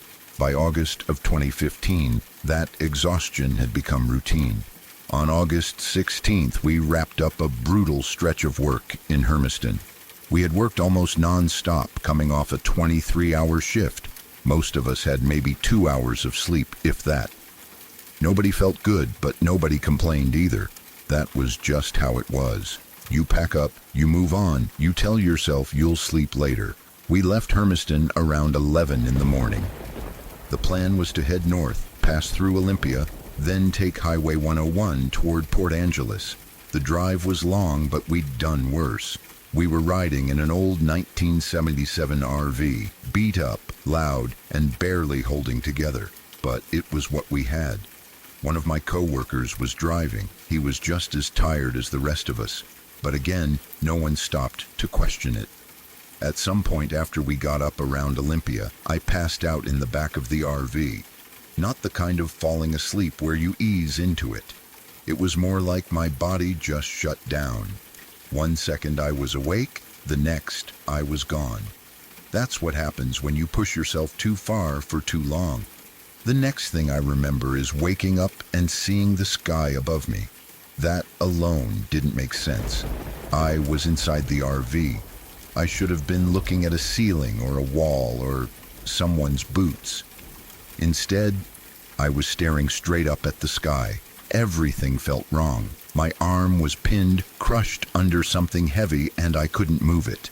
I tried to shift my body, but nothing responded the way it should have. What made it even worse was that the vehicle was still moving. I could hear this awful sound, metal scraping against metal, a grinding noise that felt like it was tearing straight through my head. I didn't know what had happened, but I knew it was bad. Panic hit hard and fast. I started yelling, screaming for help, my voice raw and desperate. "Help! Get this shit off me! Help!" I don't know if anyone heard me. I don't know how long I was yelling. Everything was chaos. Pain, noise, confusion, fear, all mixed together. At some point, my body gave up again and I passed out. When I woke up the next time, I was in a hospital bed at Harborview Medical Center. The lights were bright. The air smelled like disinfectant. My body felt heavy and broken, like it didn't belong to me anymore. I couldn't move the way I wanted to. Everything hurt. For a moment, I didn't even remember who I was or how I got there. Then pieces started coming back, slow and painful. Doctors and nurses explained what had happened. While I was unconscious in the back of the RV, my coworker fell asleep at the wheel. The exhaustion finally caught up to him. The RV drifted out of its lane and veered into oncoming traffic. A truck hit us, and it hit right where I had been laying, right where my body was. The impact was violent. I was thrown from where I had been sleeping and slammed into the back of the RV. When paramedics found me, I wasn't even visible at first. I had been wedged into a nightmare position, trapped between the spare tire and the toilet, crushed, twisted, barely accessible. They had to work to get me out. Hearing that afterward was surreal. I couldn't remember the crash itself. Just flashes, sky, pain, noise. But knowing how close I came to dying, knowing exactly where the truck hit, knowing how easily it could have been fatal, that knowledge settled into me in a way that never really left. Recovery wasn't quick, it wasn't simple. It still isn't over. Nearly 4 years later, my life looks nothing like it used to. I spend 8 hours a day in physical therapy, 5 days a week.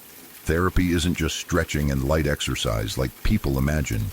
It's pain, it's repetition, it's forcing your body to relearn things it used to do without thinking. Walking, lifting, turning, holding weight, enduring discomfort day after day, with no guarantee of how much improvement you'll actually get. Some days feel hopeful, some days feel endless. What messes with me the most is how preventable it all was. There was no storm, no drunk driver, no mechanical failure, just exhaustion, just someone being too tired to keep their eyes open, just a moment where no one said, "We need to stop." I think about that a lot. I think about how normal it felt at the time to be that tired, how everyone brushed it off, how we all told ourselves we'd be fine, that we'd sleep later, that we could push through one more drive, one more mile, one more hour. And I think about how close I came to never waking up at all. That crash didn't just break my body, it rewired my brain. I see fatigue differently now. I hear people joke about being exhausted and pushing through, and it makes my stomach tighten. I don't see toughness in it anymore. I see danger. I see what happens when tired turns into unconscious. I don't care who you are or how confident you feel. If you're tired, you are not safe behind the wheel. Not for yourself. Not for the people riding with you. Not for the strangers coming the other way who have no idea your eyes are about to close. I live with the consequences of that lesson every single day. So I'll leave it with this, because it's the only thing that really matters. If you're tired, pull the fuck over and sleep. No job, no schedule, no deadline, and no sense of pride is worth what it can cost. I learned that the hard way, and I wouldn't wish that lesson on anyone.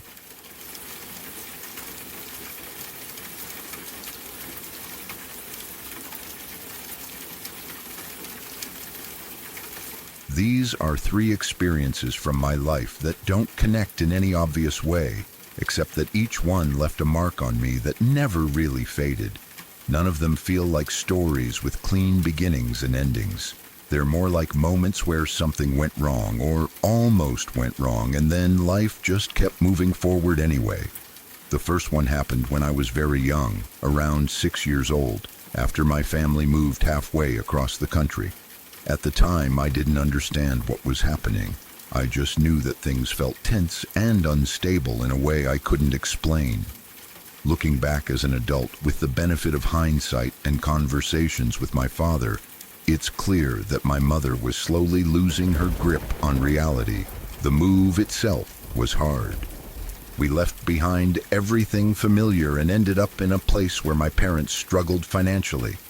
Bills piled up, stress became constant, and my mother started changing. It wasn't sudden or dramatic at first. It was subtle. Mood swings, paranoia, fixations. My father didn't recognize what was happening at the time. It wasn't until years later, after joining a support group, that he realized how many warning signs he had missed.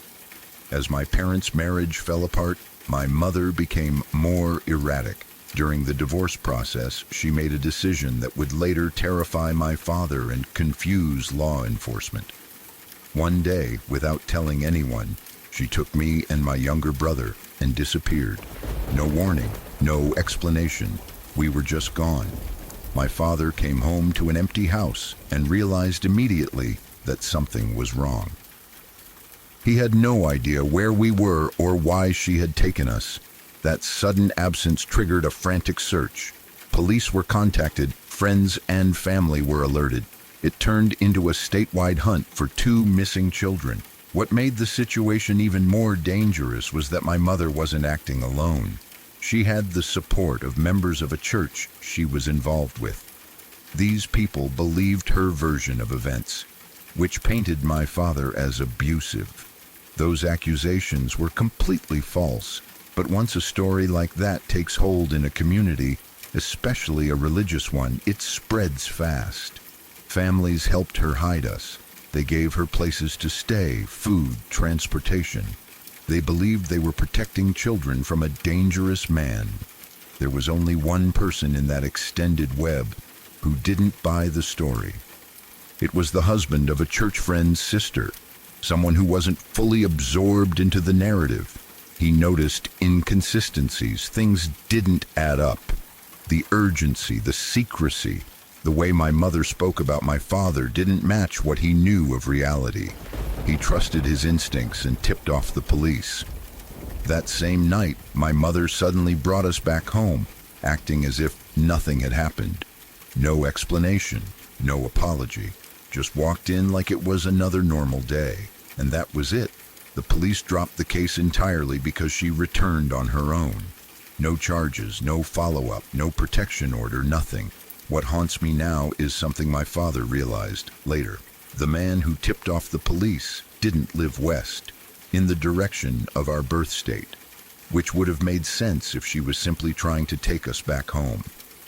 He lived north, in the next state up.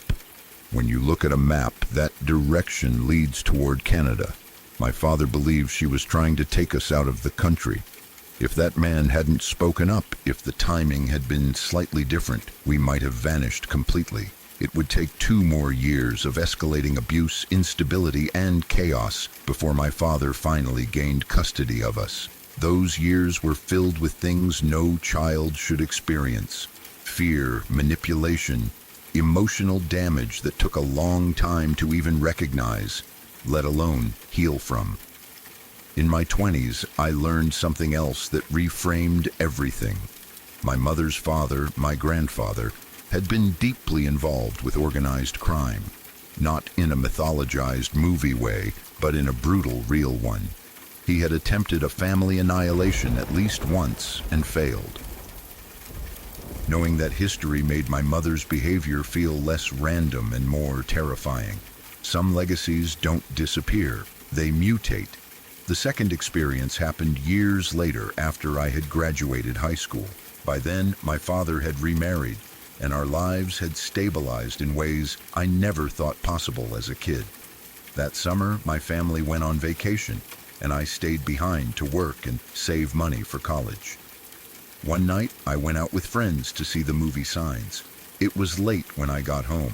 The house was dark and quiet, exactly as I had left it, but something immediately felt off. The door between the house and the garage was wide open. I knew I had closed it before leaving. That alone was enough to make my stomach tighten. I shut and locked it, then decided to check the house.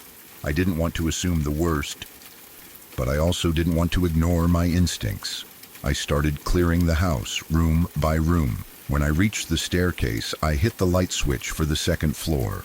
The light flashed blindingly bright for a split second and then burned out completely. The bulb was dead. Suddenly, the second floor was pitch black.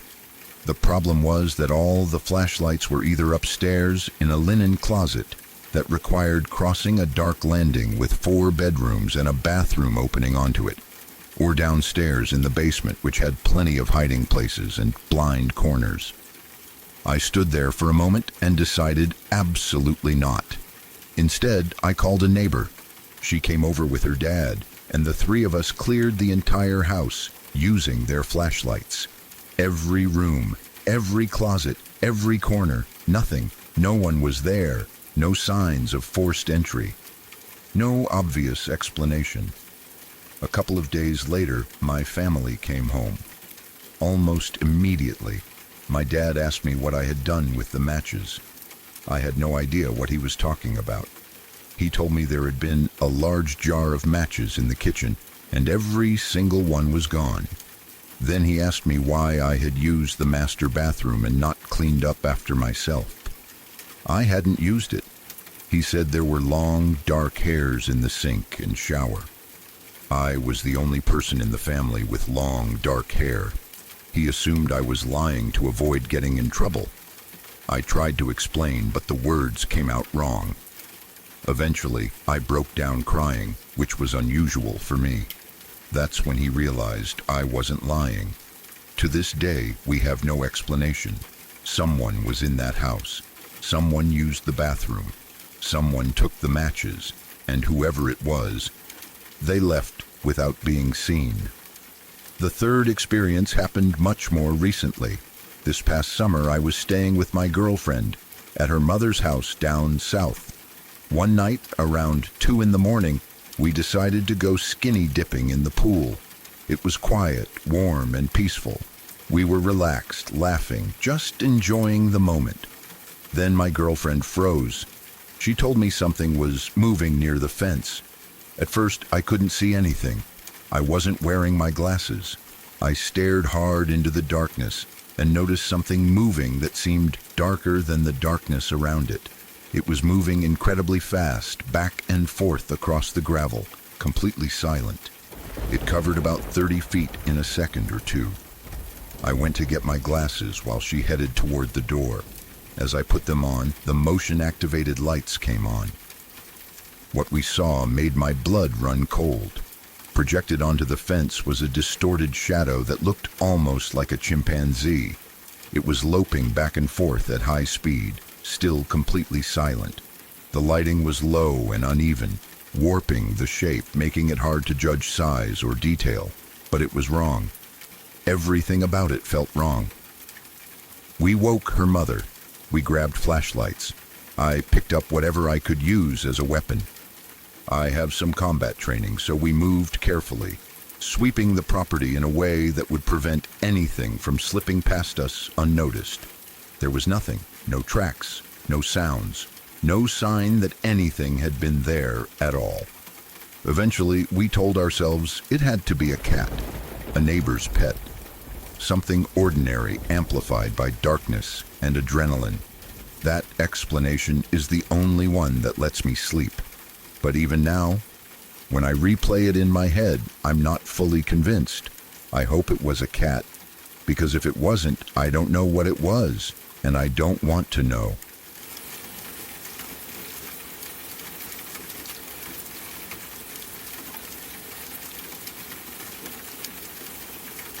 This is a story that didn't happen to me directly, but it was told to me by a coworker, and the weight of it stuck with me in a way that surprised me. It's about her brother and a group of friends he grew up with, and the strange, tragic pattern that followed them through their lives. It isn't dramatic in a cinematic way. There's no single moment where everything explodes at once. Instead, it's a slow series of losses that feels almost cursed when you hear it laid out from beginning to end. There were 5 of them originally. They had all been friends for years, the kind of group that forms in childhood and survives into adulthood. They went to school together, hung out constantly, and stayed close, even after graduating high school. They weren't reckless kids or known troublemakers. Just a tight-knit group of young men who liked spending time together, drinking a little, and getting away from town when they could. Not long after high school, they decided to take a weekend trip up north to Minnesota. It was October, already cold enough that summer felt long gone, but not quite winter yet. The leaves were changing, the air was sharp, and everything had that quiet, empty feeling that northern places get in the off-season. Back then, the drinking age was lower, so they could legally go out to a bar without worrying about fake IDs or sneaking around. They went out for dinner and had a few drinks. Nothing excessive. According to the story, they weren't drunk, relaxed, maybe a little buzzed, but still aware of what they were doing. Afterward, they got back in the car and headed toward the cabin they were staying at. It should have been a simple drive. That's when the fog rolled in. It wasn't light fog or mist. It was thick, heavy fog, the kind that swallows headlights and makes familiar roads feel unfamiliar. Visibility dropped fast. The world beyond the windshield became a gray blur, and landmarks disappeared. Somewhere along the way, they took a wrong turn. They didn't realize it until it was too late. The road ended at a pier, and in the fog, they couldn't see where solid ground stopped and water began. The car went straight off the end and into the lake. The impact wasn't violent, but it was sudden and terrifying. Cold water rushed in as the car sank, nose first, down into the darkness. The lake was deep and freezing. The car settled about 15 feet underwater. Panic set in immediately. 4 of them managed to react quickly. The windows were open, either because they had been cracked or because someone rolled them down instinctively. Those 4 were able to get out through the windows and swim up to the surface. The 5th friend didn't make the same choice. Instead of going toward the windows, he panicked and moved toward the back of the car. There was still an air pocket there, and in his fear, he chose what felt like safety in that moment. He stayed in the back seat, breathing the trapped air, while the rest of the car filled with water. 2 of the friends made it to shore and ran for help. They were soaked, freezing, and terrified, but they knew they needed to get someone immediately. The other 2 stayed behind and tried to help the friend who was still trapped. They dove back down again and again, using the headlights of the submerged car as their only light source. The water was icy, stealing their breath and strength with every dive. Each time they reached the car, they could see him in the back, trapped, panicking, pounding, running out of time. There was nothing they could do. The water kept rising. The air pocket shrank. They watched their friend drown. That image alone is horrifying enough. Watching someone you love die, knowing you can't save them, knowing that one different decision might have changed everything. That kind of trauma doesn't fade easily. It stays with you whether you talk about it or not. After that night, the group was never the same. How could they be? One of them was gone, and the way he died was burned into the memories of the others. Still, they tried to move forward. They leaned on each other. They stayed friends. Life continued because it had to. A few years later, the 4 remaining friends went to a hunting cabin. It was meant to be a break, a chance to relax, drink, and spend time together like they used to. By then, they were older, but still close. The cabin was remote, surrounded by woods, quiet and isolated. They were drinking and hanging out inside when one of them said he was going outside to use the bathroom. It wasn't unusual. The cabin either didn't have indoor plumbing or it was just easier to step outside. He walked out the door and the others stayed inside, talking and drinking. Minutes passed. At first, no one thought much of it. People take their time sometimes. Maybe he wandered a little. Maybe he stopped to smoke or look around. But after 15 minutes or so, they started to wonder where he was. They went outside and called his name. No answer. They searched around the immediate area with flashlights, expecting him to stumble out of the darkness, laughing about getting turned around. But he didn't. The night stretched on, and their concern turned into fear. By morning, they called the police. Local volunteers joined the search. They combed the woods, the trails, the surrounding land. There was a nearby swamp, dark and dangerous, especially at night. The leading theory became that he had wandered into it and drowned, but no body was ever found. No clothing, no footprints, no sign of a struggle, nothing. He simply vanished. Losing a second friend in such a strange and unresolved way shattered what was left of the group. One death is traumatic. Two, under such circumstances, starts to feel unreal, like something is wrong beyond coincidence. The remaining three tried to cope in their own ways. They didn't stop living, but the shadow followed them. The third tragedy didn't happen with the group together, but it still feels connected. The three remaining friends eventually went their separate ways, as people do. Two of them settled down, started families, built relatively normal lives. The third stayed in contact with them, but moved out of state for a new job. As far as anyone knew, things were going well for him. There were no warning signs, no major red flags. He didn't talk about struggling or feeling overwhelmed. Then, one day, something happened that no one could have predicted. There was a domestic incident at his neighbor's house. Police were called to handle it. While the officers were dealing with that situation, this man came out of his own house with a gun. What happened next was fast and final. He didn't threaten anyone else. He didn't try to escape. He confronted the police in a way that left them no choice. He was shot and killed.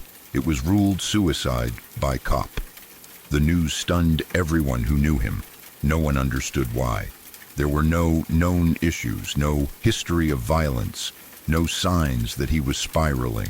He had survived 2 horrific losses earlier in life, and maybe those experiences had left deeper scars than anyone realized. Maybe something finally broke, or maybe it was something else entirely that no one ever saw. That left 2. Out of the original 5 friends, only 2 remain alive today. They're living normal lives, raising families, going to work, doing all the things people are supposed to do. On the surface, everything is fine. But when you look at the pattern, it's hard not to feel uneasy. One friend drowned in a car accident that should never have happened. Another vanished into the night and was never found. A third died violently at the hands of police, under circumstances no one can fully explain. 3 out of 5 gone in ways that were sudden, traumatic, and deeply disturbing. It's been 15 to 20 years since the last incident. Enough time that the world has moved on. Enough time that people might say it's all just bad luck, coincidence, the randomness of life. And maybe that's true. But if I were one of the 2 remaining friends, I don't think I'd ever fully relax. I think I'd still look over my shoulder sometimes. I think I'd still feel that quiet sense of dread when I thought about the past. Not because I believe in curses or fate necessarily, but because surviving that much loss changes you. It makes you hyper-aware of how fragile everything is, how quickly life can take a turn, how easily people can disappear. What makes this story especially unsettling isn't just the deaths themselves, it's how ordinary everything around them was. A weekend trip, a hunting cabin, a new job, normal moments that turned into endings.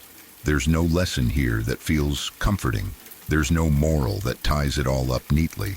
It's just a reminder that sometimes tragedy doesn't come once and leave you alone. Sometimes it circles back again and again, touching the same group of people in different ways. and the ones who are left behind have to carry all of it. They carry the memory of watching a friend drown in cold, dark water. They carry the unanswered questions about someone who walked into the woods and never came back. They carry the shock of learning that someone they thought was okay died in the most violent way possible. Even if life looks normal now, that history doesn't disappear. It sits quietly in the background, waiting to be remembered.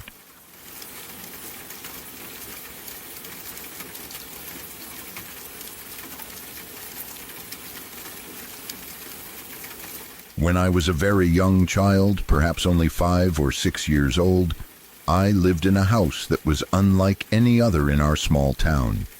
It was an old train depot that had been converted into a family home.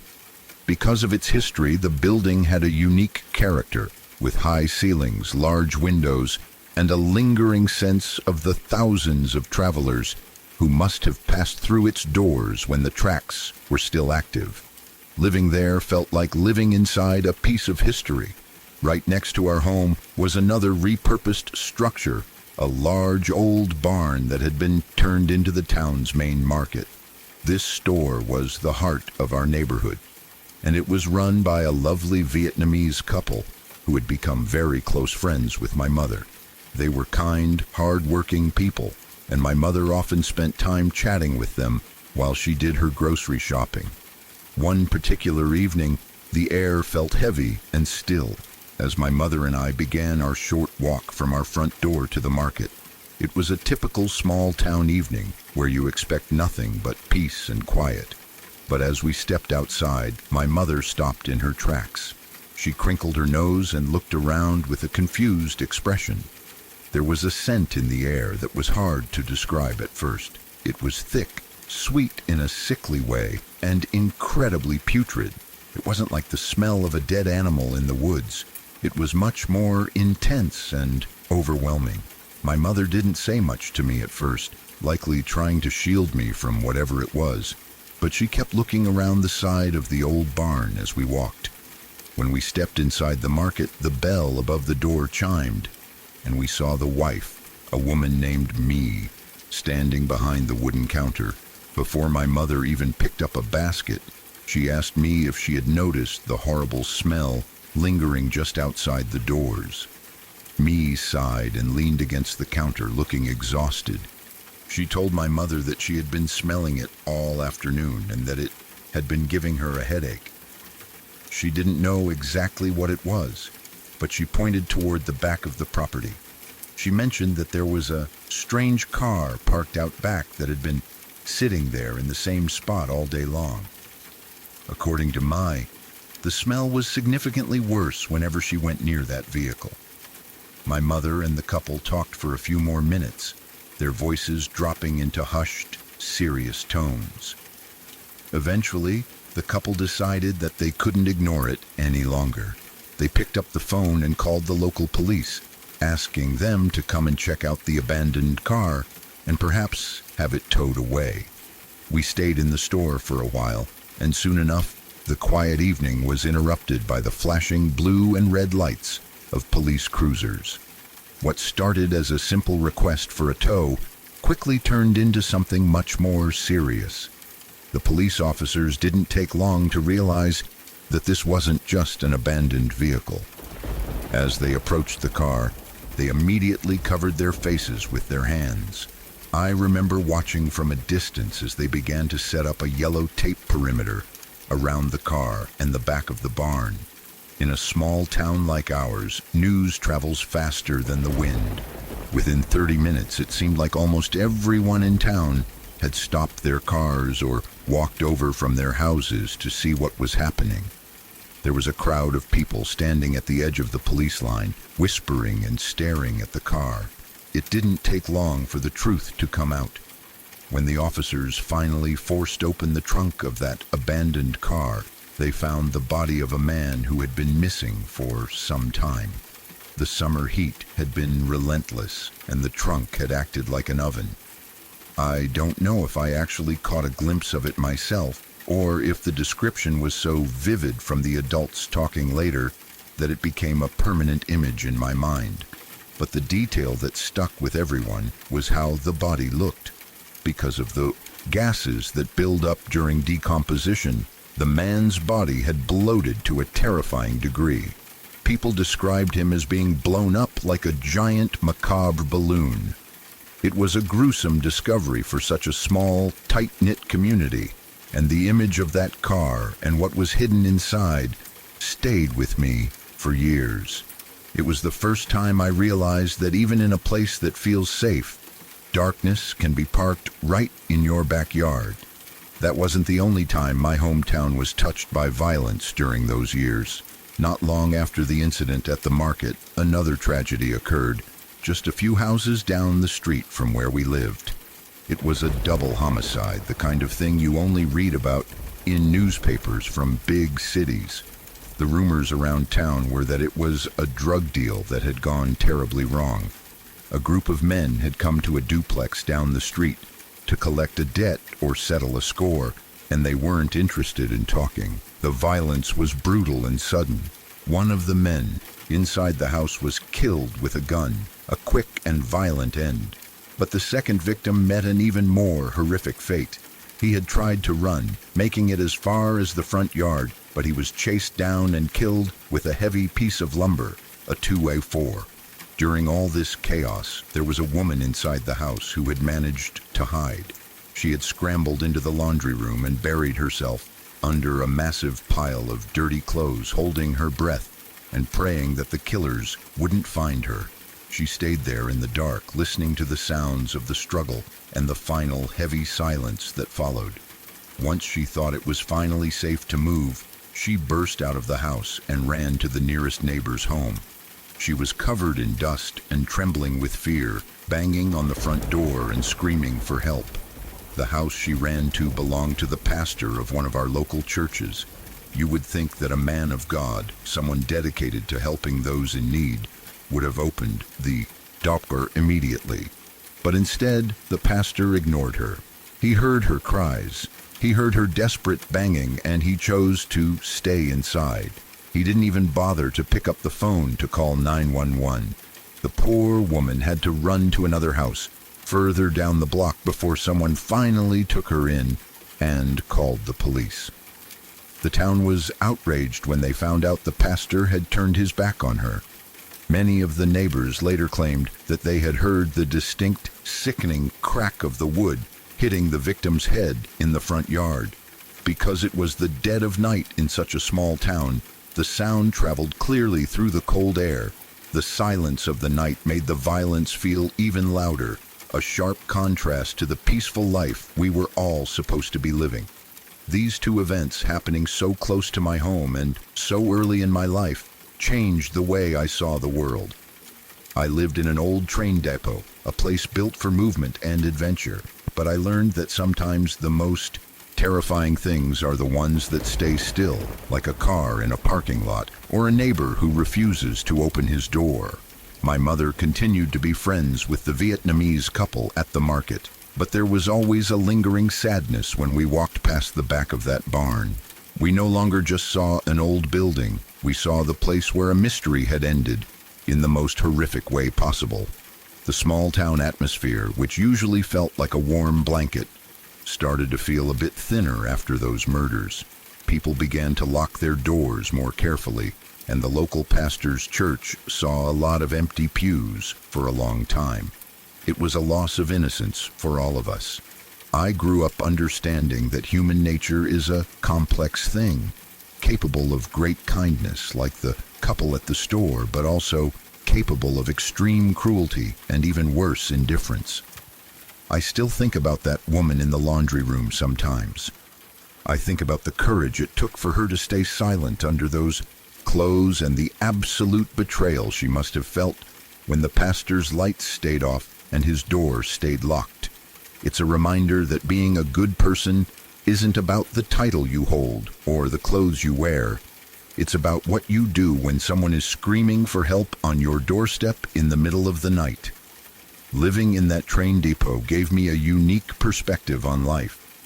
I saw people coming and going, even if it was just in my imagination, But the real stories were the ones that happened right there on our street.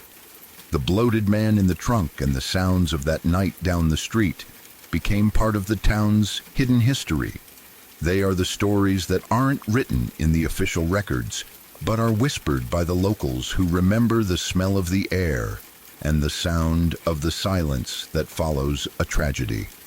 My childhood was shaped by these moments of stark reality, teaching me that the world is a place of both light and shadow, and often they are separated by nothing more than a thin wooden door or a pile of laundry.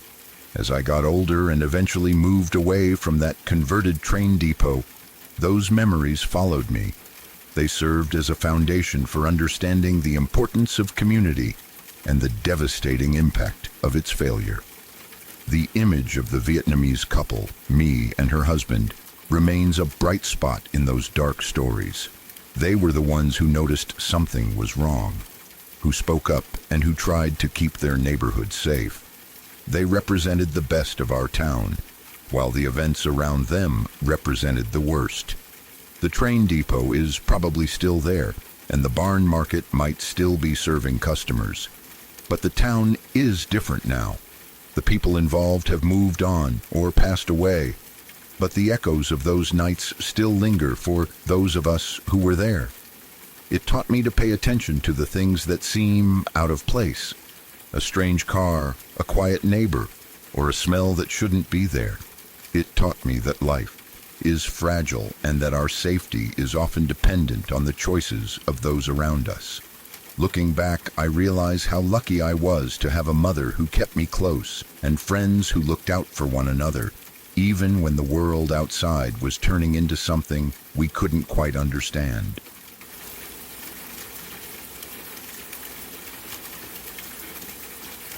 If these stories feel familiar, there's a reason.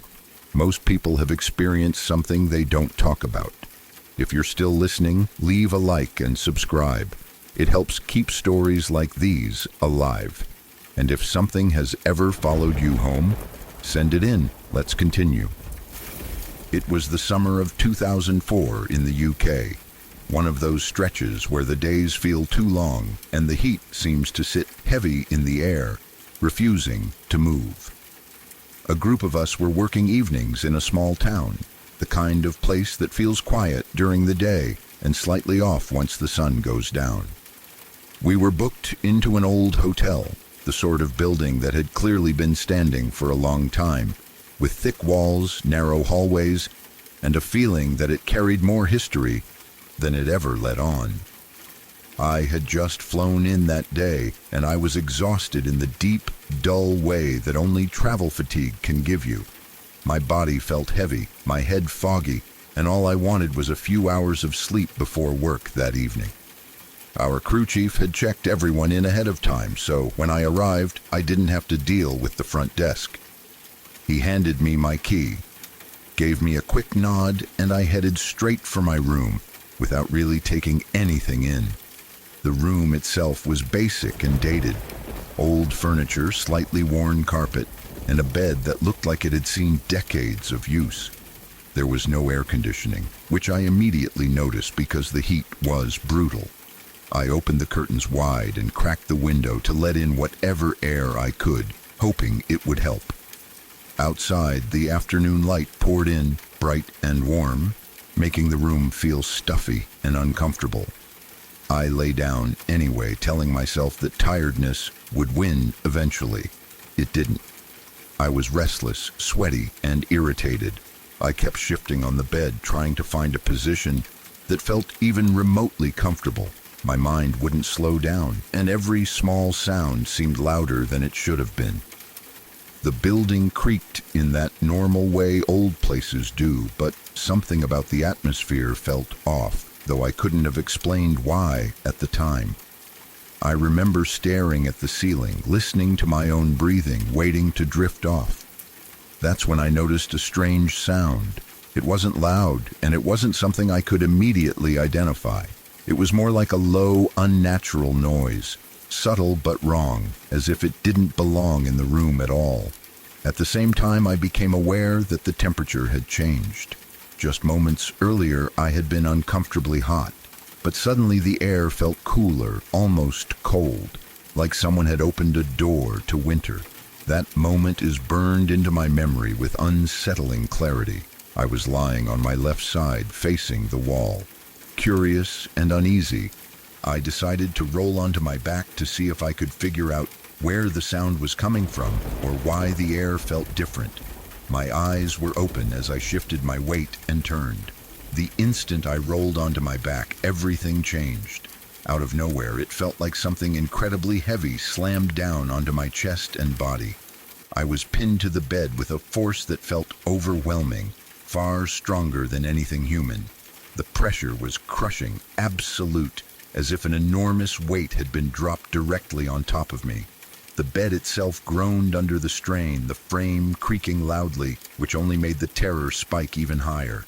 I couldn't move. I couldn't lift my arms, couldn't turn my head, couldn't even draw in a proper breath. Panic exploded through me, raw and immediate. My heart was racing, my thoughts scattering, and every instinct in my body was screaming that something was horribly wrong. I tried to shout, to call out, but no sound came. It felt like my voice was trapped inside my chest. Time stopped making sense.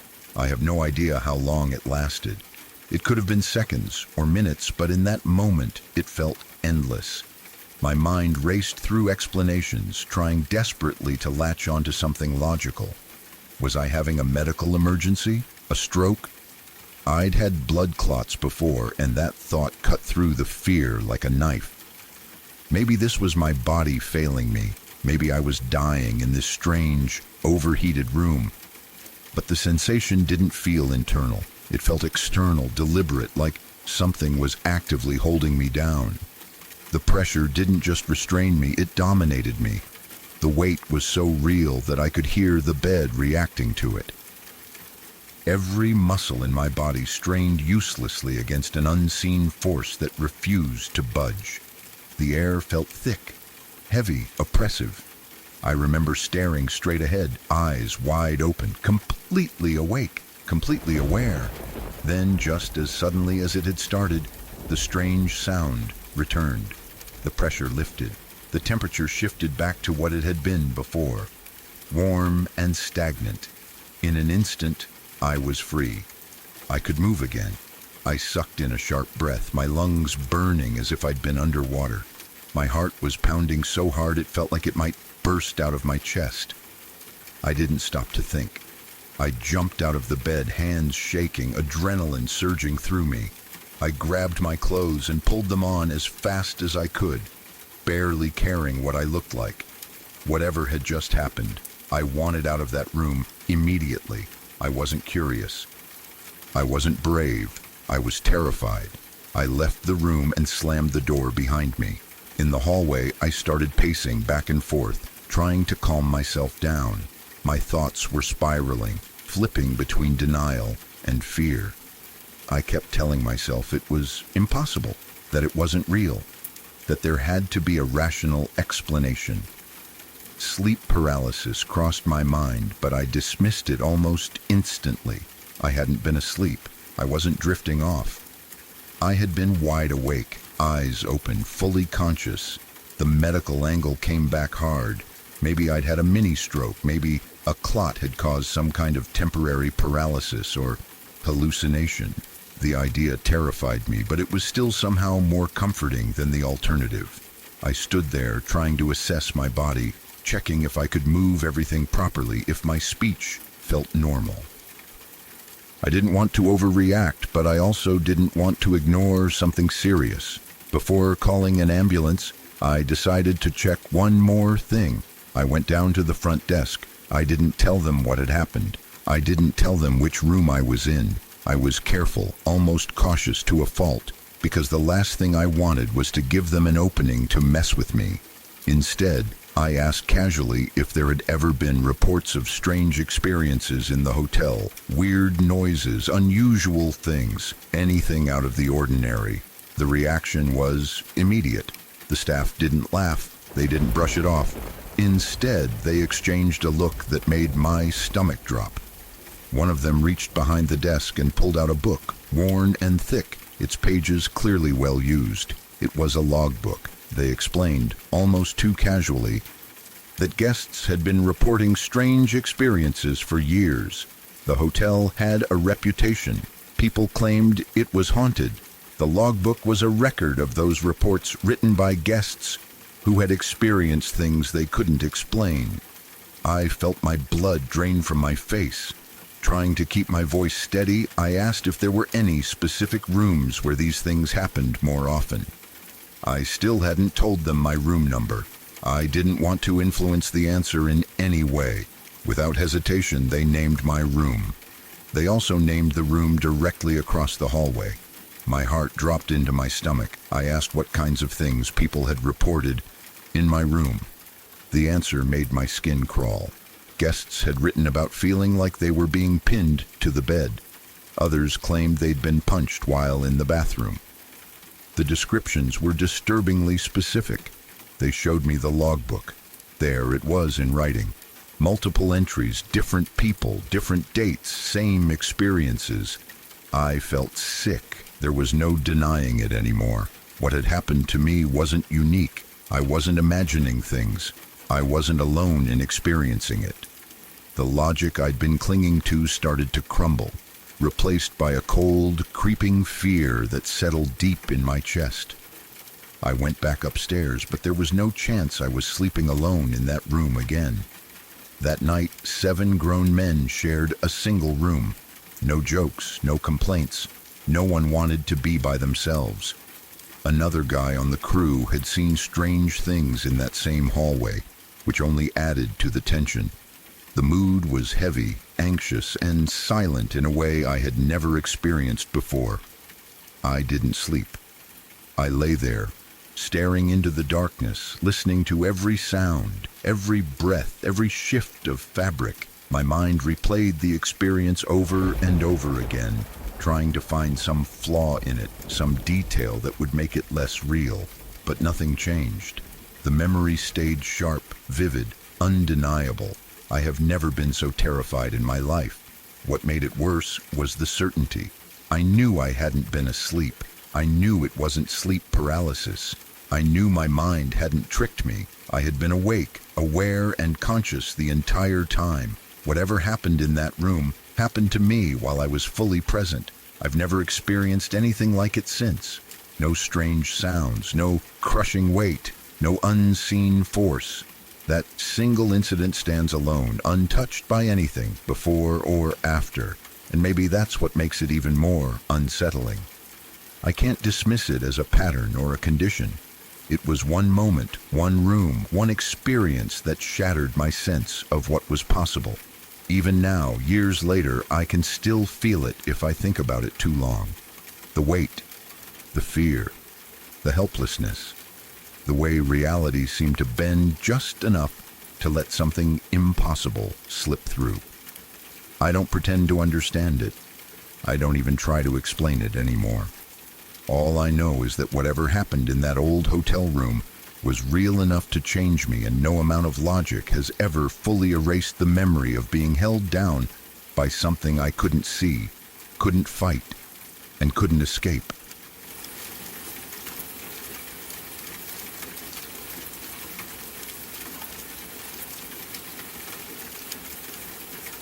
I was around 4 years old when this happened, so most of what I remember comes in fragments. The memories don't play out like a clear movie in my head. Instead, they feel more like flashes of emotion, colors, sounds, and sensations that never really faded, even if I didn't fully understand them at the time. What I do know for sure is that it was an ordinary day that could have ended in a way that would have erased everything that came after. We lived near a park, the kind of neighborhood park where parents felt comfortable letting their kids run around freely. It wasn't hidden or isolated. It was open, green, and usually full of people. Families, kids on bikes, people walking their dogs. To a child, it felt safe. To adults, it looked safe. That sense of safety is probably the most unsettling part when I look back on it now. That day, I was outside playing with a group of other kids. I don't remember exactly what we were doing.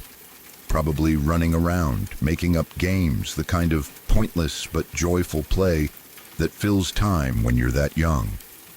I remember laughter, movement, and the feeling that the world was simple.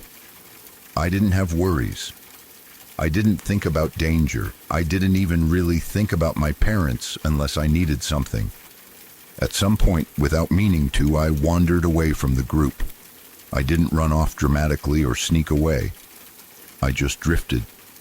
One moment I was with the other kids, and the next I was walking on my own. The area I wandered into wasn't empty.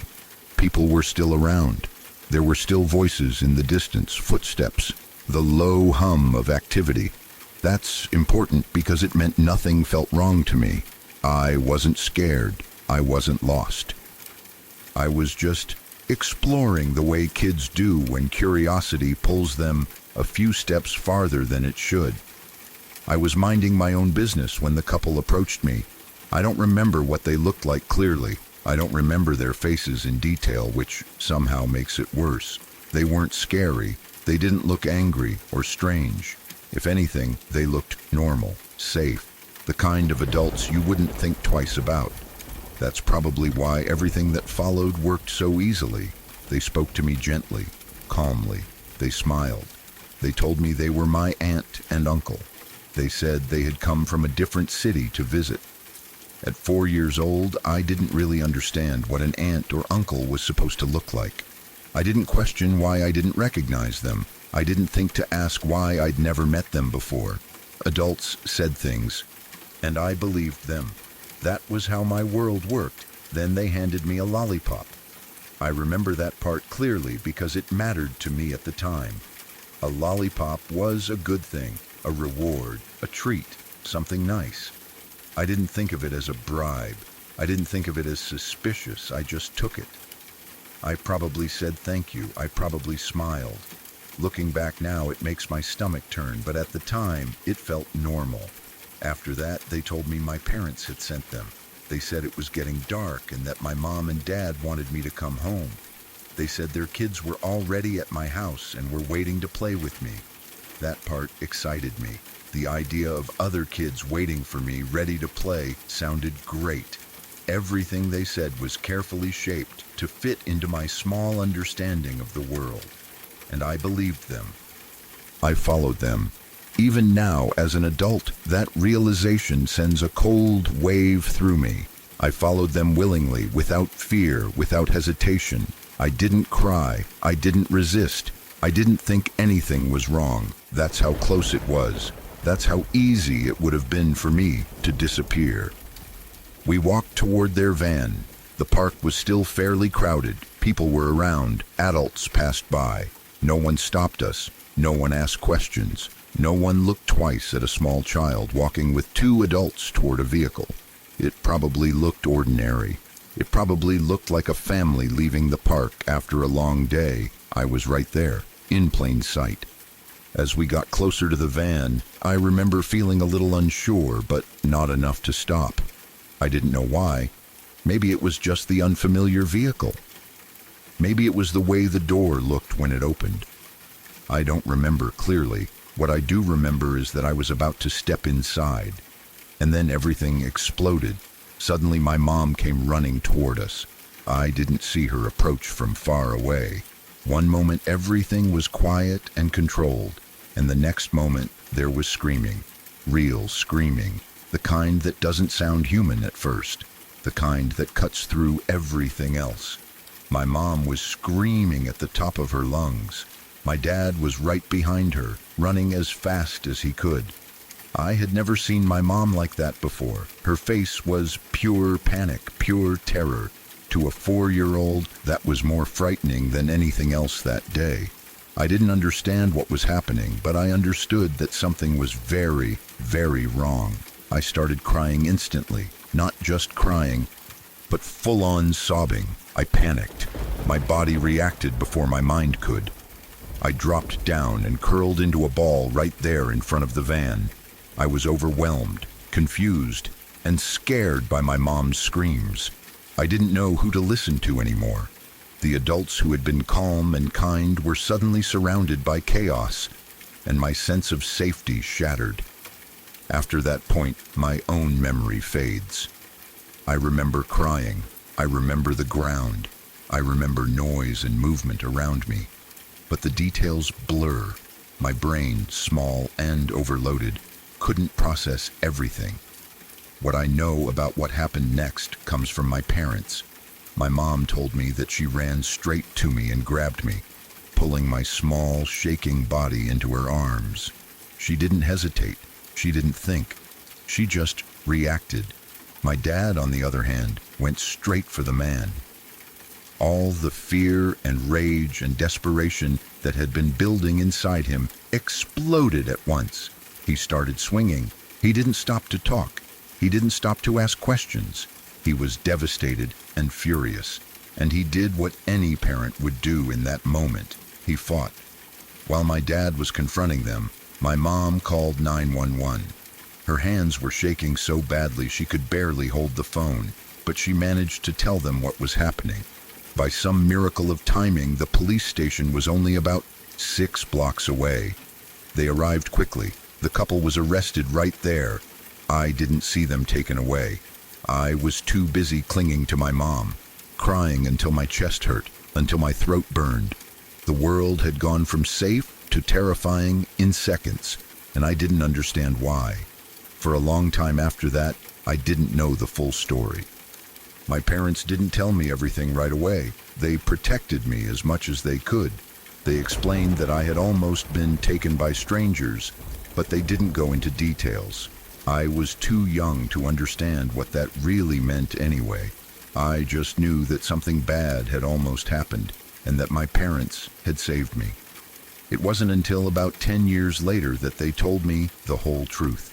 By then, I was old enough to understand what they were saying, old enough for the words to sink in, old enough for the reality to hit me like a punch to the gut. My parents told me that after the arrest, they found out the couple had kidnapped 2 other children from somewhere else in the U.S. They hadn't just taken them, they had sold them to private billionaires. That sentence alone changed everything. As a child, I hadn't understood what danger really meant. As a teenager, I suddenly understood far too much. The idea that I could have been sold like an object, handed over to powerful people who could do whatever they wanted, made my stomach twist in a way I still remember clearly. For about a week after my parents told me everything, I was a mess. I was distraught. I couldn't stop thinking about it. I replayed the story over and over in my head, imagining different outcomes, imagining what would have happened if my mom had been a minute later, if my dad had been distracted, if they hadn't noticed me wandering off when they did. I thought about the other kids. I thought about what might have happened to them. The fear, the confusion, the pain, the fact that they didn't get saved the way I did. That knowledge sat heavy in my chest and refused to leave. As time passed, the sharp edge of the fear dulled. I grew up. I moved on. I built a life. On the surface, I'm not deeply affected by the event anymore. I don't have nightmares every night. I don't panic when I see vans. I don't live in constant fear. But the thought never truly goes away. Every once in a while, it comes back without warning. A chill up my spine, a sudden tightness in my chest, the realization of how close I came to something unimaginably horrible. The fact that I could have been sold off to older men who could have raped me, beaten me, or killed me is something my mind still struggles to fully grasp. It's not dramatic, it's not exaggerated, it's just the truth, and that truth is ugly. What scares me the most isn't just what almost happened. It's how normal it all looked. A crowded park, a smiling couple, a lollipop, a van, no alarms, no red flags, no one stepping in. If my parents hadn't noticed me when they did, I would have been gone in seconds, disappeared in plain sight. That thought leaves a nasty, cold feeling in my gut every time it surfaces. I survived because of timing, because of awareness, because my parents were watching closely enough. even in a place that felt safe. That's a heavy thing to carry, knowing your entire future can hinge on a moment like that. I don't live in fear now, but I don't live in ignorance either.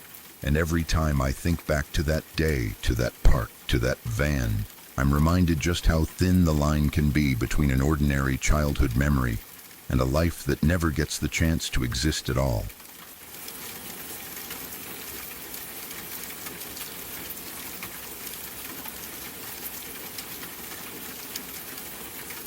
The story of that girl in Russia is one of those things that once you hear it, it never really leaves you. It doesn't matter how much time passes or how busy your life gets, because every so often it comes back without warning.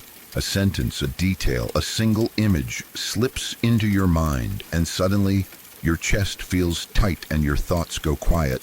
It's not just because of how violent it was, but because of how human it was, how intimate and personal the fear became through those phone calls. It happened in a remote part of Russia, the kind of place where nature is still very much in control. Dense forests stretch for miles, villages are scattered far apart, and wild animals are not something abstract or distant. Bears are real there. They are powerful, unpredictable, and deeply respected because people know what they are capable of. This wasn't a zoo animal or a storybook creature. This was a fully grown wild bear in its own territory. The girl was young, not a child, but still very much someone who belonged with her family, someone who still called her mother when she was scared. She was out with her stepfather somewhere near the forest. The details vary depending on who tells the story, but what stays consistent is the core of what happened. They encountered a bear.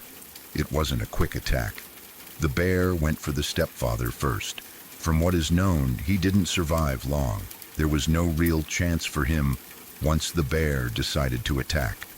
The girl witnessed this. She saw him being killed right in front of her in a place where there was nowhere to hide and no one close enough to help. Panic took over. She ran. She did what any human would do when faced with something so terrifying and overwhelming. She ran as fast as she could, her body driven purely by fear and instinct. The forest around her wasn't made for escape. The ground was uneven, branches and roots in the way, her lungs burning as she pushed herself beyond what her body was meant to handle. She only made it about 70 meters. That's the part that feels especially cruel. 70 meters is nothing. It's the length of a short sprint, the distance between two streetlights, the space you might cross without thinking. But in that moment, it was the difference between hope and horror. The bear caught her. Somehow, through all of this, she managed to call her mother. The first call was pure terror. Her mom answered the phone, expecting a normal conversation, maybe a check-in, maybe nothing important at all. Instead, she was met with her daughter screaming, crying, barely able to form words. She was begging for help, begging her mom to come save her, begging anyone to make it stop. Her voice was shaking, breaking, filled with raw fear. At first, her mother didn't understand. How could she? Hearing your child say something impossible triggers disbelief before anything else. A bear attack sounds unreal, like something from a movie or a sick prank. Her mom thought it had to be a joke. A horrible joke, but still a joke. She tried to calm her down, to make sense of what she was hearing. Then she heard it. In the background of the call, beneath her daughter's screams and sobs, there was a sound that no human should ever have to hear while talking to their child. Deep, guttural growling, heavy breathing. The unmistakable noise of an animal that had already killed and was not done. That was the moment disbelief turned into horror. Her mother realized this was real and there was nothing she could do. She was too far away. There was no way to reach her in time. Emergency services were called, but distance and terrain work against you in places like that. Help is never just around the corner. The first call ended. The second call came later. By the time her daughter called again, The situation had changed in the worst possible way. Her voice was weaker now, quieter. The panic had drained out of it, replaced by exhaustion and pain. She was still alive, but barely. She told her mom that the bear was back. Then she said the line that has haunted so many people since. She's back now, and she brought her babies. They're eating me. There is something about that sentence that goes beyond fear. It's the casual, broken way it was said, like a child explaining something simple, even though it was anything but. Bears teaching their cubs to feed is a natural behavior, but hearing it described by a dying human being is unbearable. It strips away any emotional distance. It forces you to imagine the scene through her eyes, through her pain. Her mother was listening to this. She could hear the sounds, the movement, the growling, the chewing.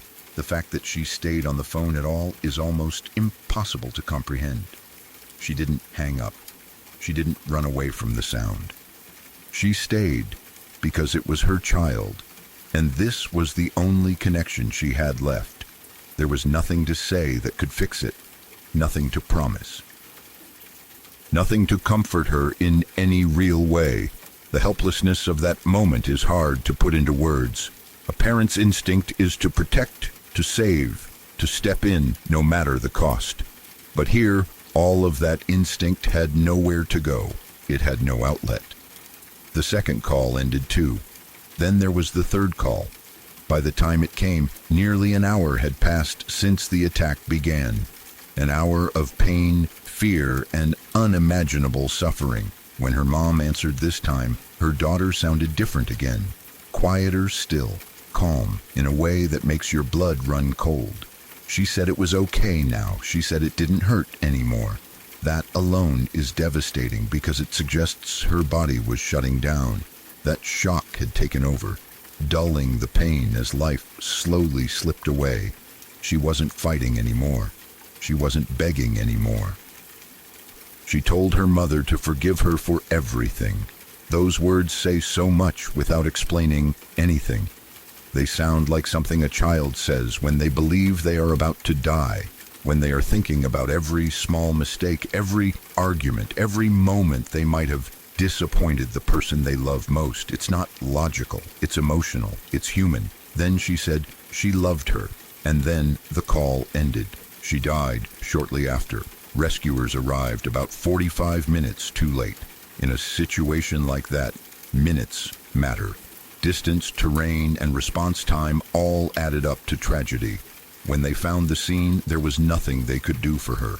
Afterward, a squad of hunters was sent into the area. They tracked down the bear and her cubs and killed them. Some people argue about that part, about nature and responsibility. But for the family, for the rescuers, for anyone who heard those phone calls, it was never really a debate. The damage was already done. What makes this story so haunting isn't just the violence. It's the phone calls, the fact that her mother didn't just lose her daughter, but heard her die, heard the fear, heard the pain, heard the moment when hope disappeared. That kind of trauma doesn't fade. It doesn't soften with time. It lives in the background forever, surfacing in quiet moments in the middle of the night, in the silence after a ringing phone. For people who hear the story secondhand, it still leaves a mark. The idea of being conscious through something like that, of having the presence of mind to call your mom, to speak, to explain what is happening to you as it happens, is deeply disturbing. It forces you to imagine yourself in that position. And once you do, you can't fully undo it. The line about the cubs eating her is especially hard to forget. It strips away any illusion of mercy. It reminds you that nature doesn't recognize innocence or fear. It doesn't pause because someone is young or loved or terrified. It simply acts. And yet, even in that horror, there is something painfully human about her final call. The forgiveness, the love, the calm acceptance. It shows how, even at the very edge of life, people reach for connection, for meaning, for the people who matter most. That's why the story lingers.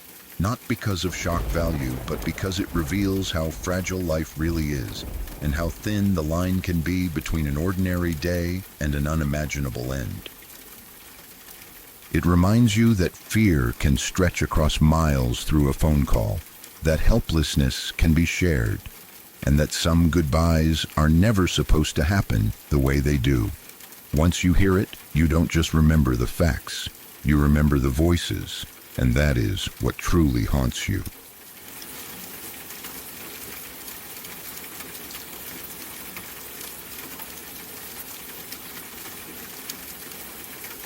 My mother lived with abuse for 11 years.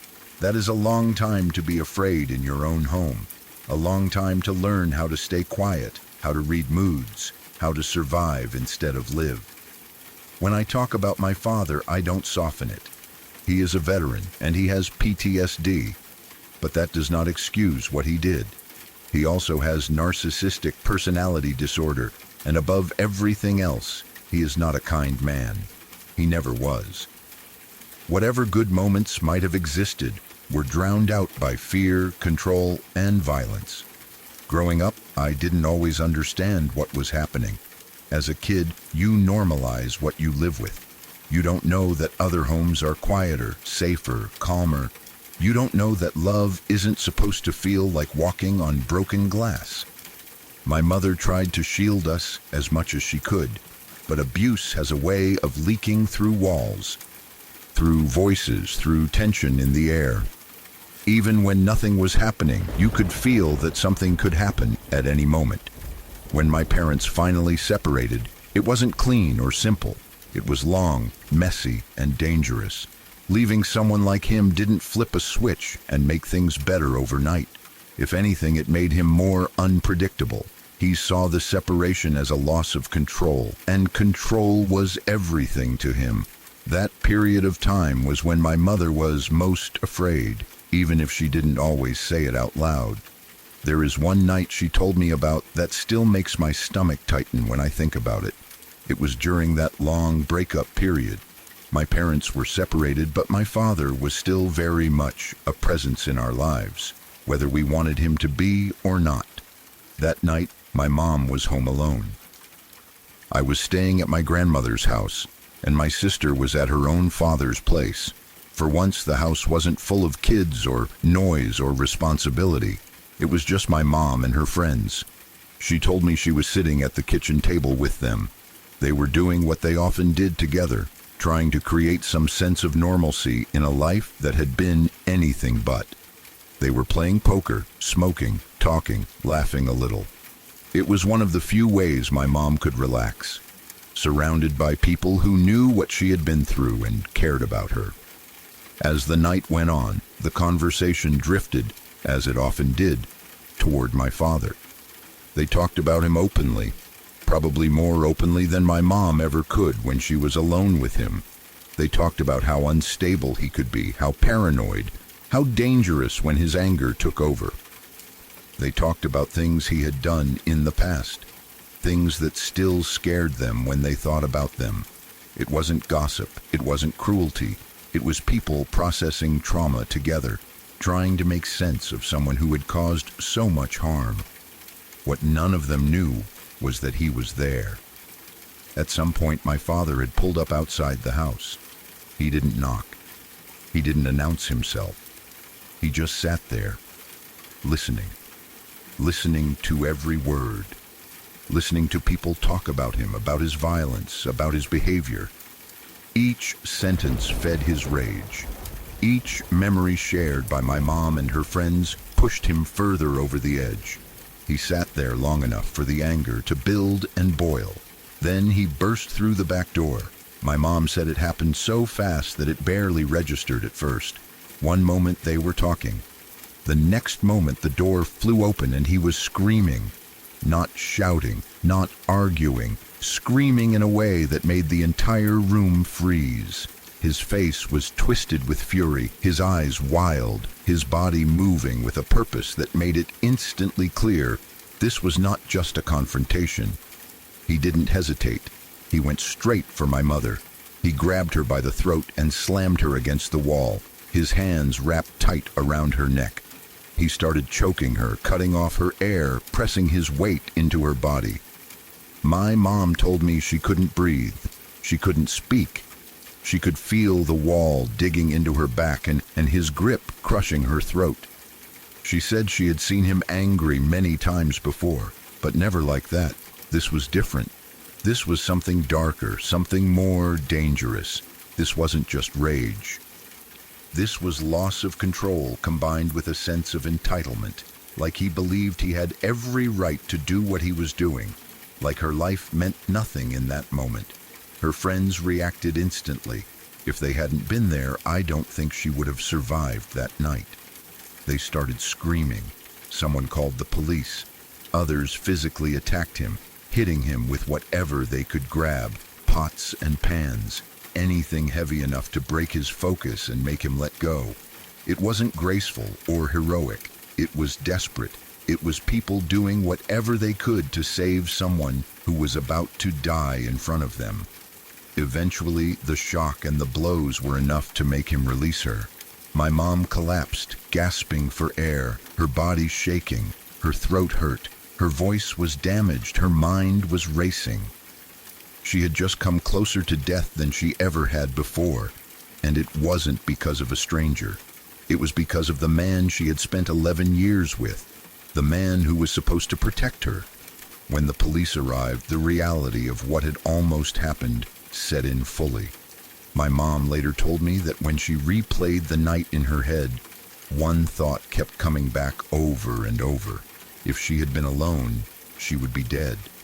There is no doubt in her mind about that. No exaggeration, no drama, just a simple, horrifying fact. She said she had never seen him like that before, not even at his worst. That night showed her something about him that she hadn't fully seen, even after years of abuse. It showed her that he was capable of killing her, not accidentally, not in a moment of confusion, but deliberately, fueled by anger and wounded ego. That realization changed everything. For me, hearing this story years later was devastating in a quiet way. It didn't come with flashing images or loud reactions. It came with a slow, sick understanding of how close I came to growing up without a mother, how close my life came to breaking in a way that could never be fixed. As a child, I didn't know this story. I knew my parents fought. I knew my dad scared me sometimes. I knew my mom was tired and stressed and sad. But I didn't know how real the danger was. I didn't know that there were nights when the only thing standing between her and death was the presence of other people. Learning this as an adult reframed my entire childhood. It made sense of the fear in my mother's eyes, the way she flinched at sudden noises, the way she always knew where exits were, the way she kept her phone close even when she tried to relax. These weren't quirks, they were survival habits. It also changed how I saw my father. PTSD is real. Mental illness is real. Trauma from war is real. But none of that excuses what he did. None of it makes choking someone acceptable. None of it turns abuse into something understandable or forgivable.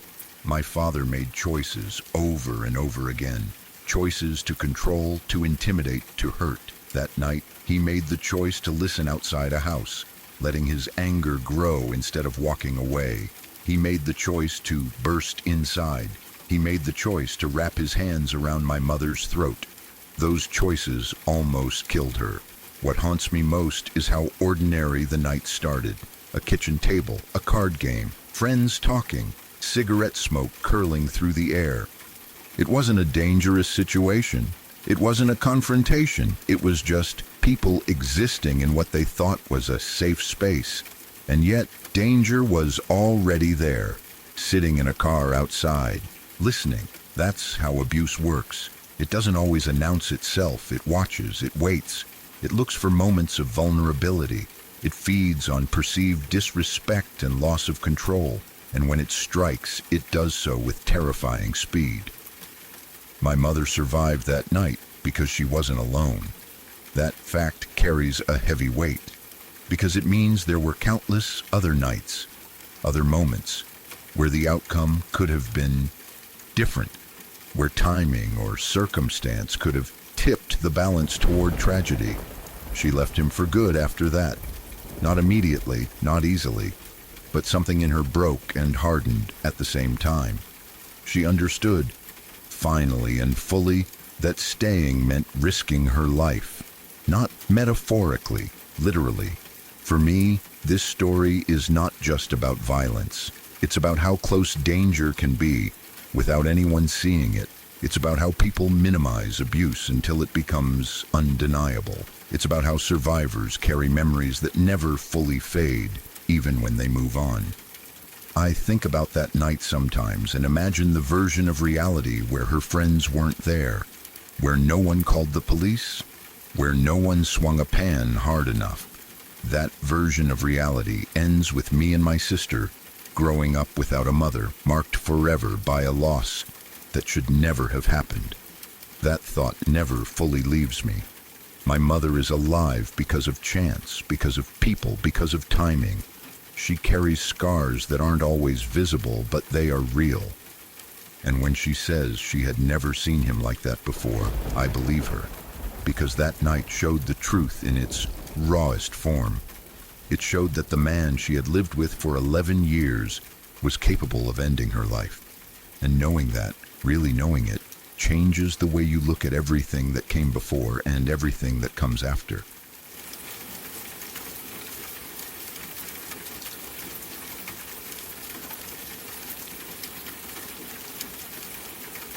When my little cousin was young, she had what everyone would normally call an imaginary friend.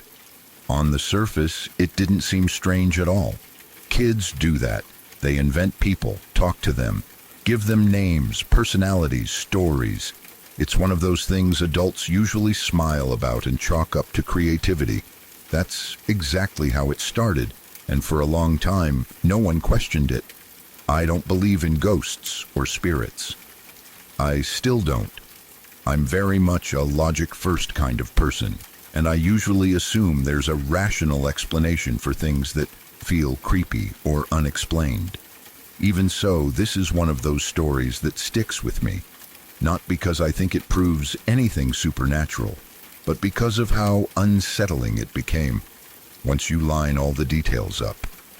My cousin was very young at the time, still firmly in that stage where fantasy and reality blend together. She talked about her imaginary friend constantly, not just once in a while, but all the time. She'd mention her in passing, complain about her, laugh with her, argue with her. It wasn't background noise. This friend was part of her daily life. At first, everyone treated it like a phase. Adults would nod along when she talked about her. Sometimes they'd ask harmless questions like what her friend liked to do or where she lived. My cousin always answered confidently, like the questions were obvious. She never hesitated. She never seemed confused. It was just how things were from her point of view. What made people start to feel uneasy wasn't the existence of the imaginary friend, but how my cousin interacted with her.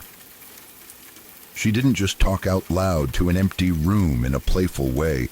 She had full conversations, long ones, back and forth exchanges that sounded like two real people talking, not a child making up both sides of a game. She would pause, listen, respond. Sometimes she'd get annoyed and raise her voice, arguing with someone no one else could see. Other times she'd whisper like she didn't want anyone else to hear what was being said. One family member in particular started to feel deeply uncomfortable. This wasn't someone who was easily scared or dramatic, but the longer this went on, the more wrong it felt to them. They noticed how consistent the conversations were, how my cousin never mixed things up or contradicted herself, how she seemed genuinely reactive to what this friend supposedly said. It stopped feeling like imagination and started feeling like interaction. Still, no one wanted to jump to conclusions. Kids can be intense, kids can be weird. That's usually explanation enough. But this family member came from a very religious background, and eventually their concern crossed into fear. They didn't say anything to my cousin at first. They didn't want to scare her or suggest anything strange. Instead, they did what felt natural to them. Without my cousin knowing, they prayed. They prayed specifically about the friend. They asked for protection, and then, in their prayer, they did something very deliberate. They forbade the friend from entering the house. They spoke it out loud, firmly, as if setting a boundary. In their belief system, that kind of declaration mattered.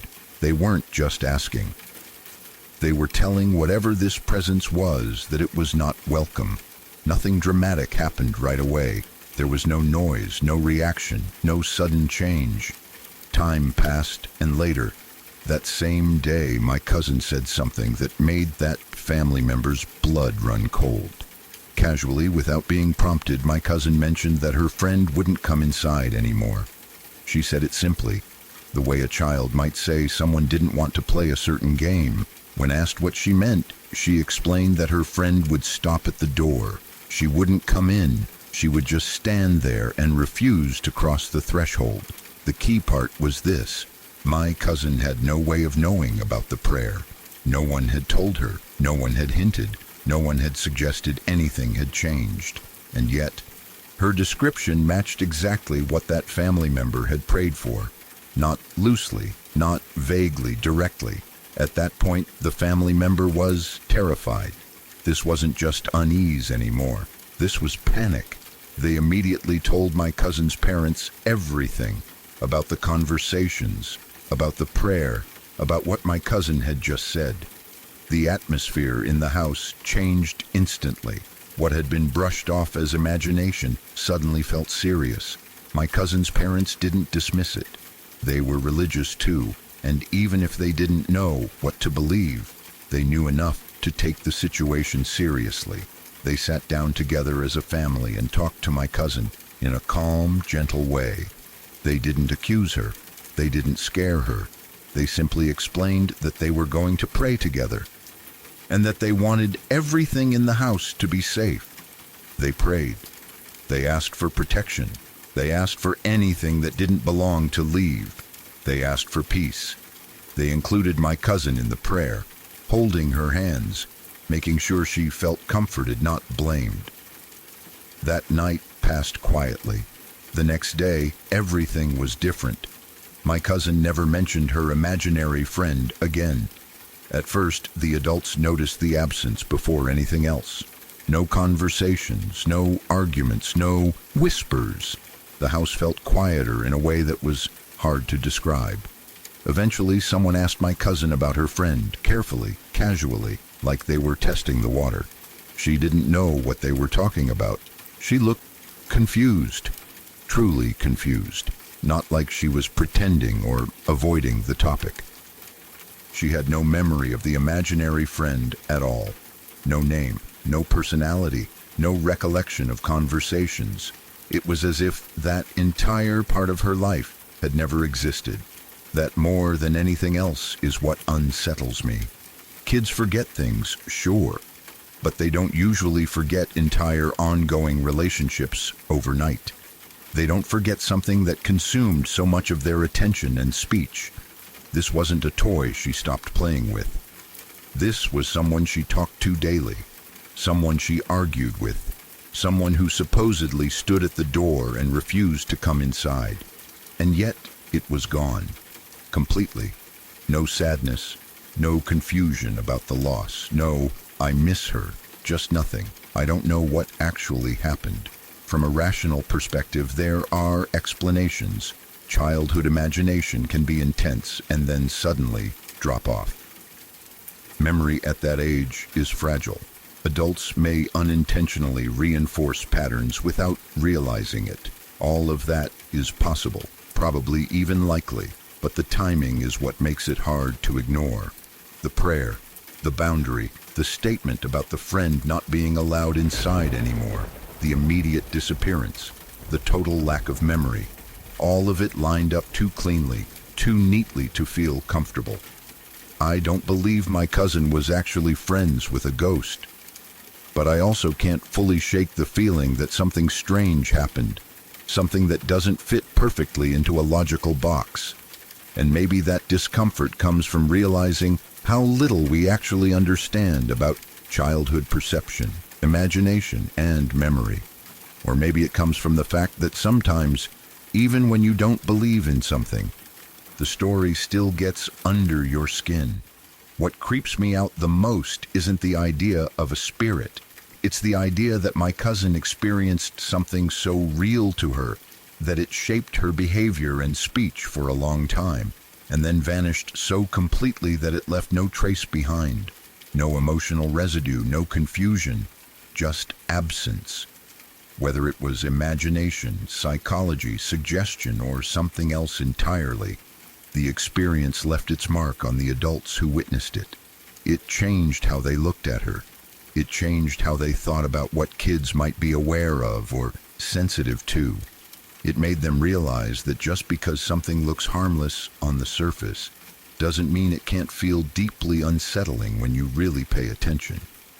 Even now, years later, when I think about it, I get that same uncomfortable feeling in my chest. Not fear, exactly, more like a quiet awareness that there are parts of human experience we don't fully understand, especially in children, and that sometimes the scariest stories aren't about monsters or ghosts, but about moments where reality slips just enough to make you question how solid it really is.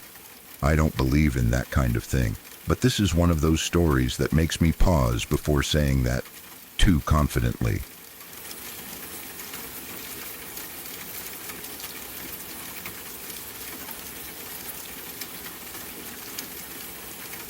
My dad used to work at a meatpacking plant in Milan, Missouri, back in the 1990s. Even by today's standards, the security at that place was intense. For the time, it was almost unreal. You didn't just walk in and start your shift. There were strict rules, procedures, layers of control that made the whole building feel more like a high-security facility than a factory. Employees weren't allowed to bring in personal belongings, no bags, no phones, no loose items. Everyone changed into uniforms on site. Everyone showered in and out. Entry points were locked down, and access required biometric scans, which felt futuristic for the 90s. Everything was designed to control contamination, prevent theft, and keep the production line running without interruption. It was clean, cold, loud, and tightly managed. My dad described the place as sterile but tense. The work was hard, repetitive, and physically demanding. People came from all kinds of backgrounds. Locals, migrants, immigrants, men who had done this kind of labor their entire lives, and others who were just trying to survive and send money home. Tempers flared easily. Long shifts, sharp tools, cold air, and exhaustion created an environment where emotions stayed close to the surface, even if people tried to keep them buried. One morning, something happened that no one there ever forgot. There was an immigrant worker, a man who had been with the company for a while. He wasn't known as loud or aggressive. He showed up, did his job, didn't cause problems. Like a lot of people in that place, he kept his head down. What no one at work knew was that earlier that same morning, before he ever set foot in the plant, he had found out that another man from the same workplace was having an affair with his wife. The confrontation didn't happen at the plant. It happened at home.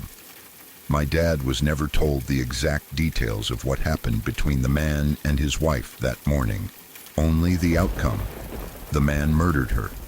Whether it was rage, betrayal, shock, or something else snapping inside him, no one could say. What mattered was that after killing his wife, he cleaned himself up, left the house, and went to work like nothing had happened. That detail alone is hard to wrap your head around. He didn't run, he didn't hide, he didn't spiral or break down.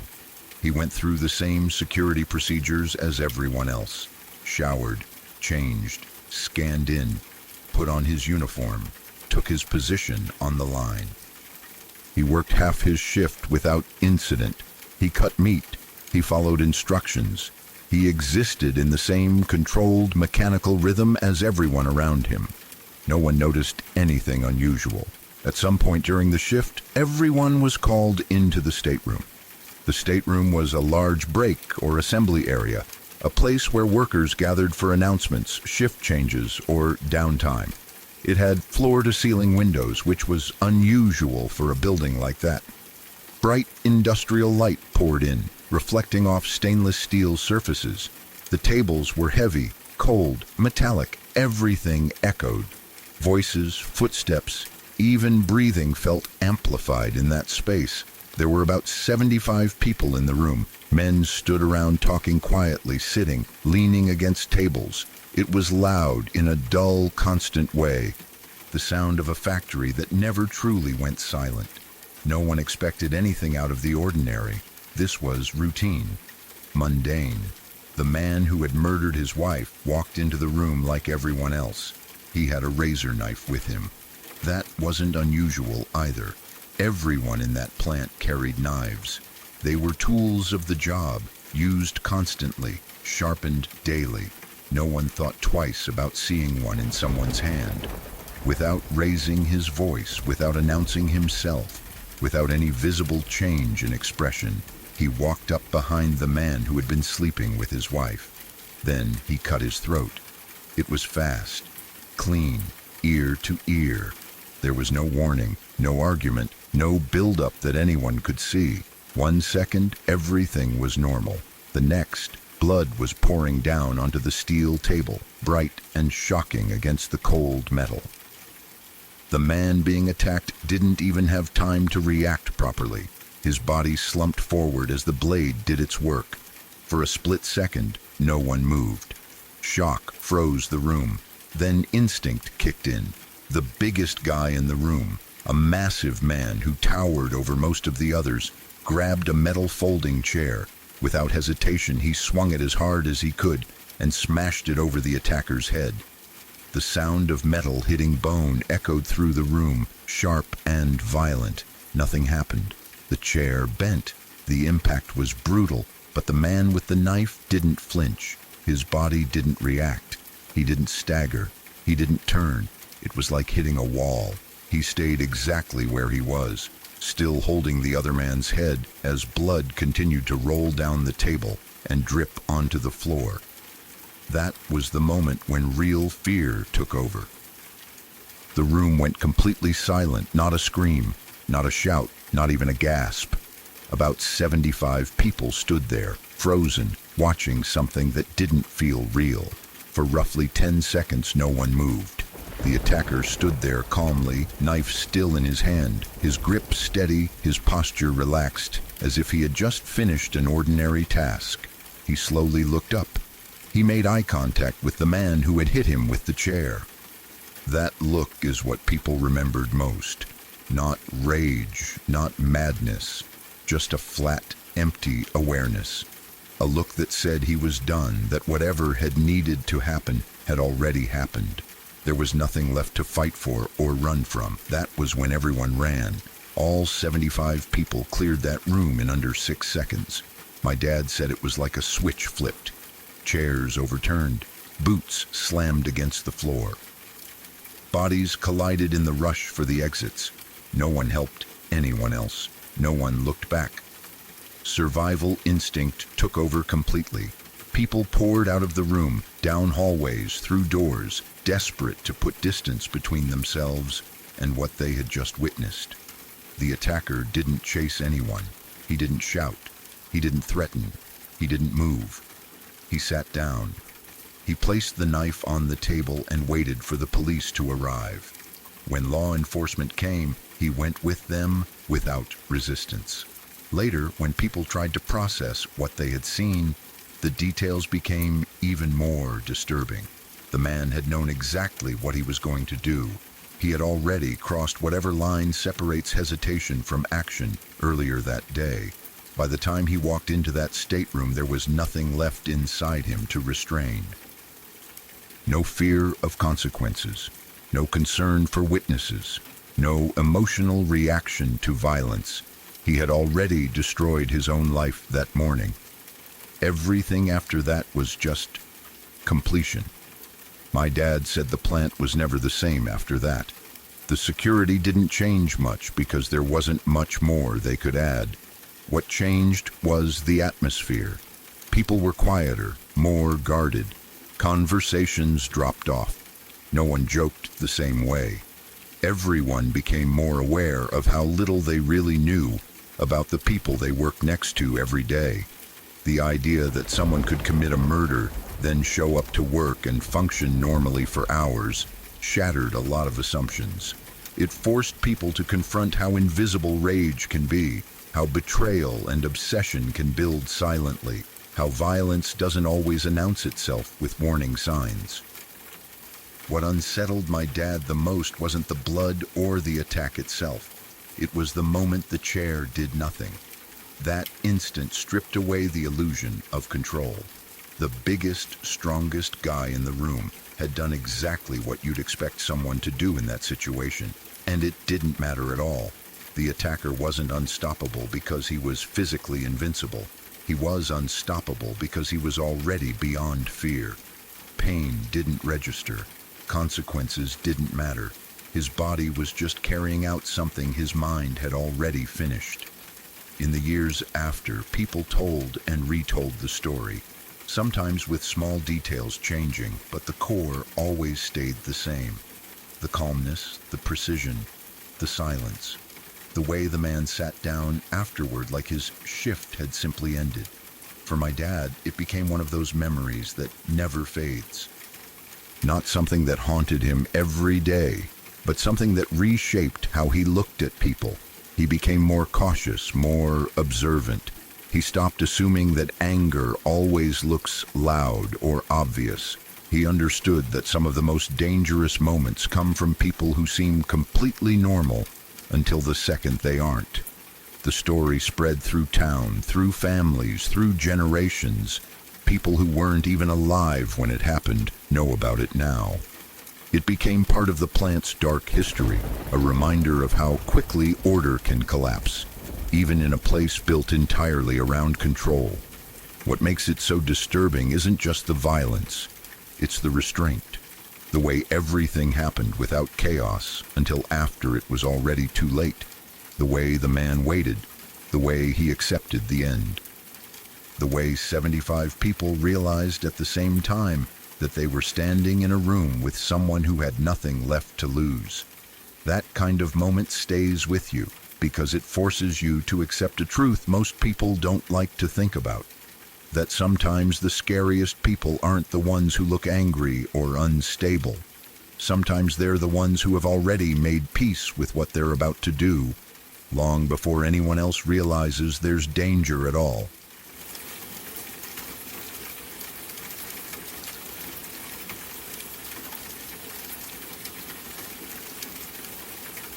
In 1988, I was a brand new mother who had just returned to work, still trying to figure out how to exist in a world that suddenly felt completely different.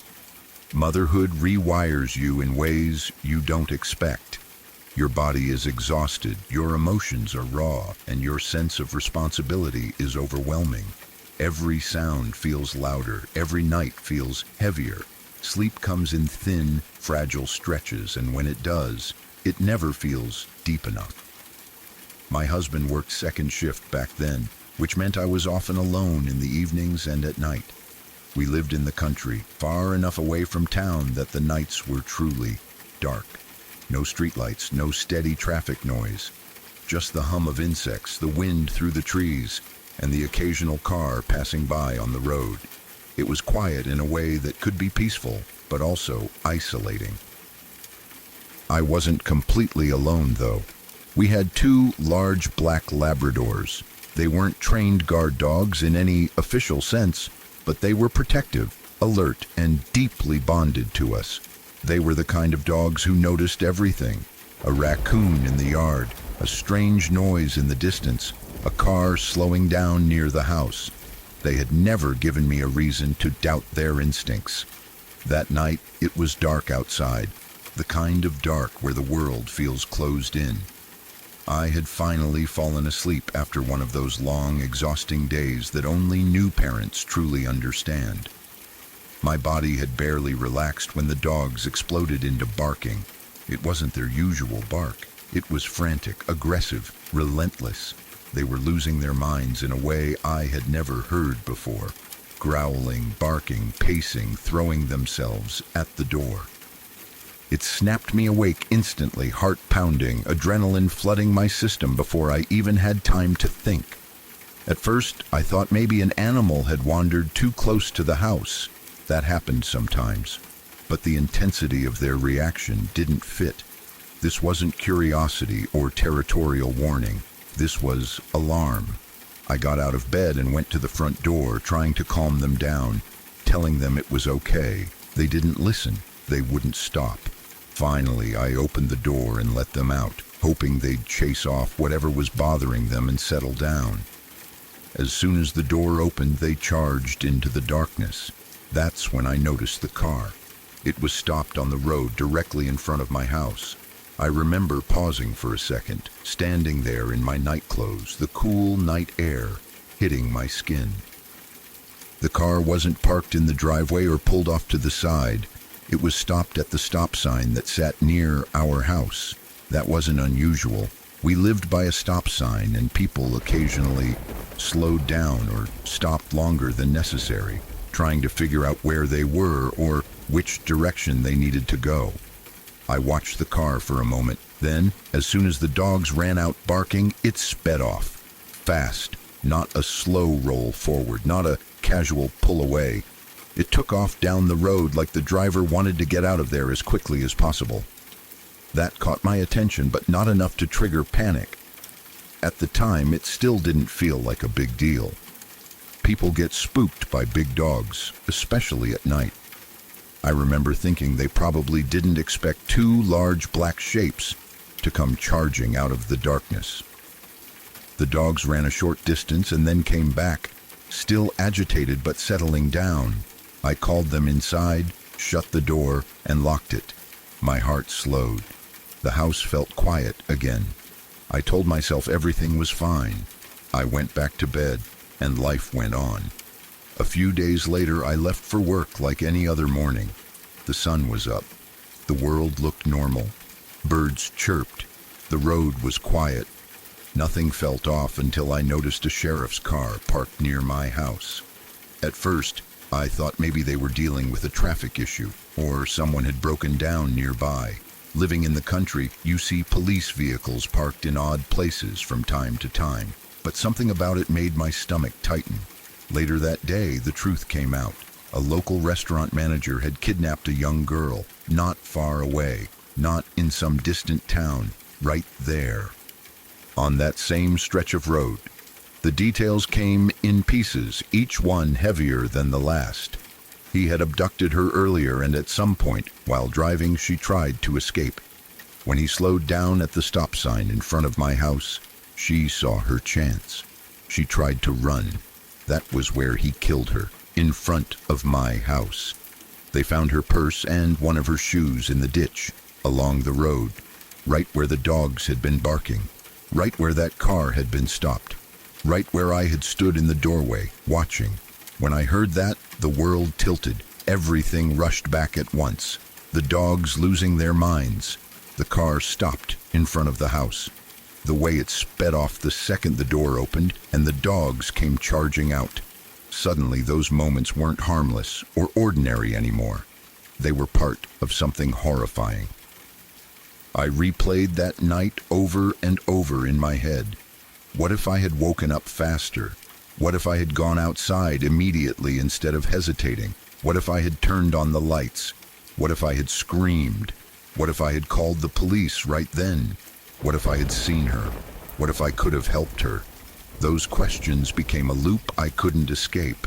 I kept imagining her there in the dark, terrified, desperate enough to try to run. I imagined how close she was to safety without knowing it.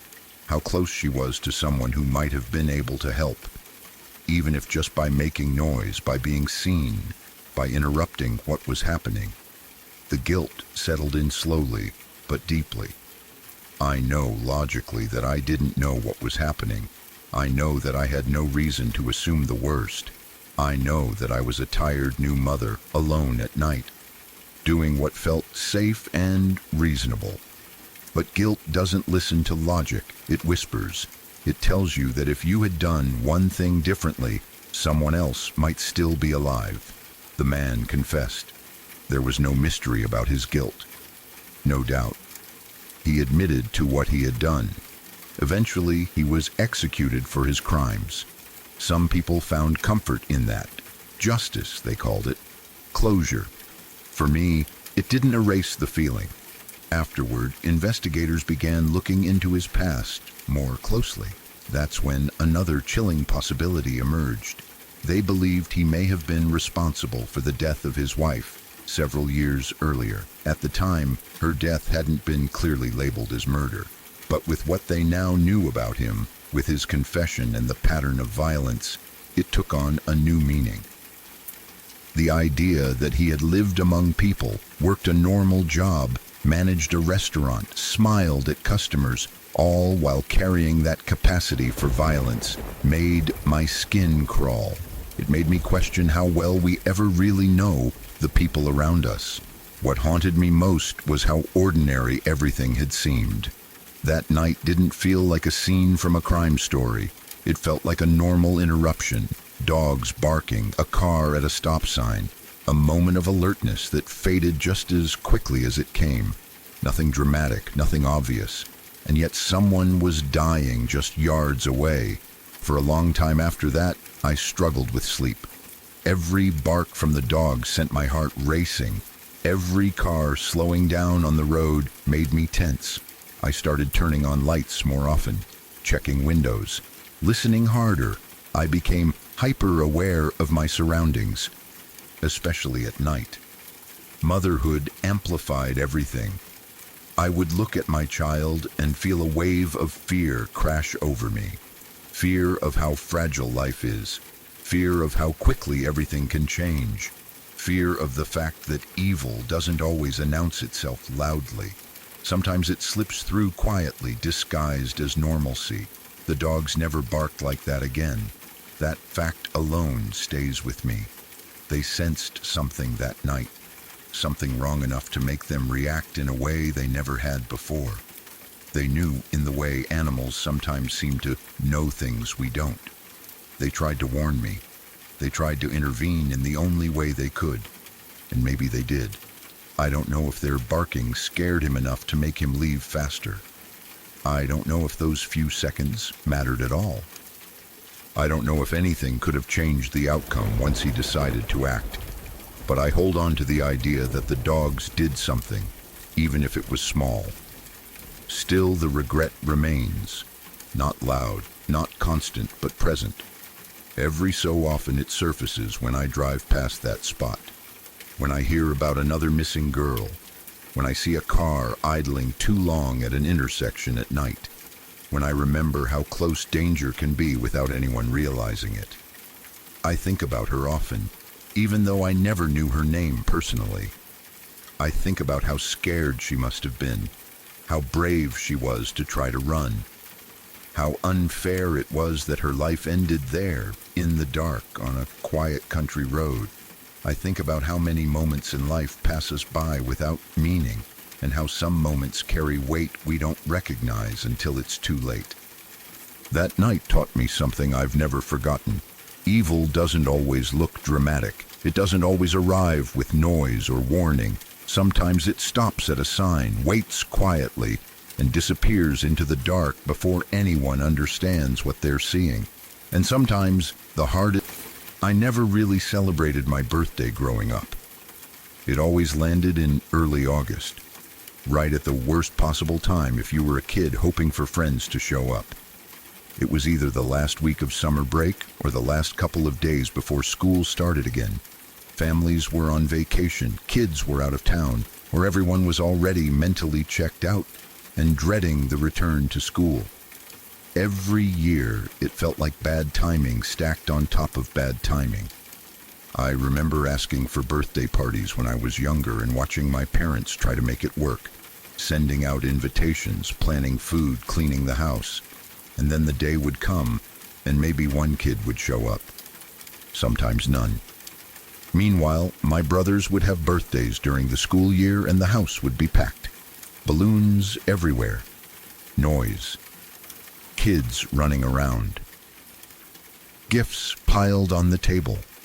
I would sit there and feel something I didn't have words for yet. Something between jealousy and embarrassment and quiet sadness. After a while, I stopped asking. I told myself it didn't matter. I pretended I didn't care. I learned how to shrink that expectation until it disappeared entirely.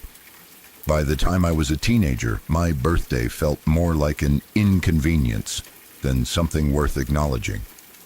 It was just another day that reminded me of being overlooked, of bad timing, of not fitting neatly into moments that were supposed to feel special. That feeling followed me into adulthood. Even when I had friends, even when celebrating would have been easy, I avoided it. If someone asked what I wanted to do for my birthday, I'd brush it off. I'd say I didn't care. I'd say I wasn't really into birthdays. It was easier than admitting that the idea still carried that old weight, that familiar disappointment. It was easier than risking that same hollow feeling all over again. So most years my birthday came and went quietly. This year was different. I don't even know why. There wasn't a big reason or a dramatic shift. My friends just kept pushing the idea. They said we should go out. They said it didn't have to be a big deal. Just dinner, maybe some drinks. Something simple. Normally, I would have said no without thinking twice. I'd done it 100 times before. But this time, I hesitated, and then I said it. Fuck it, let's go.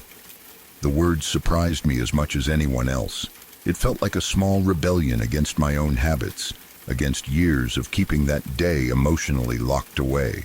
I told myself it was just dinner, just drinks.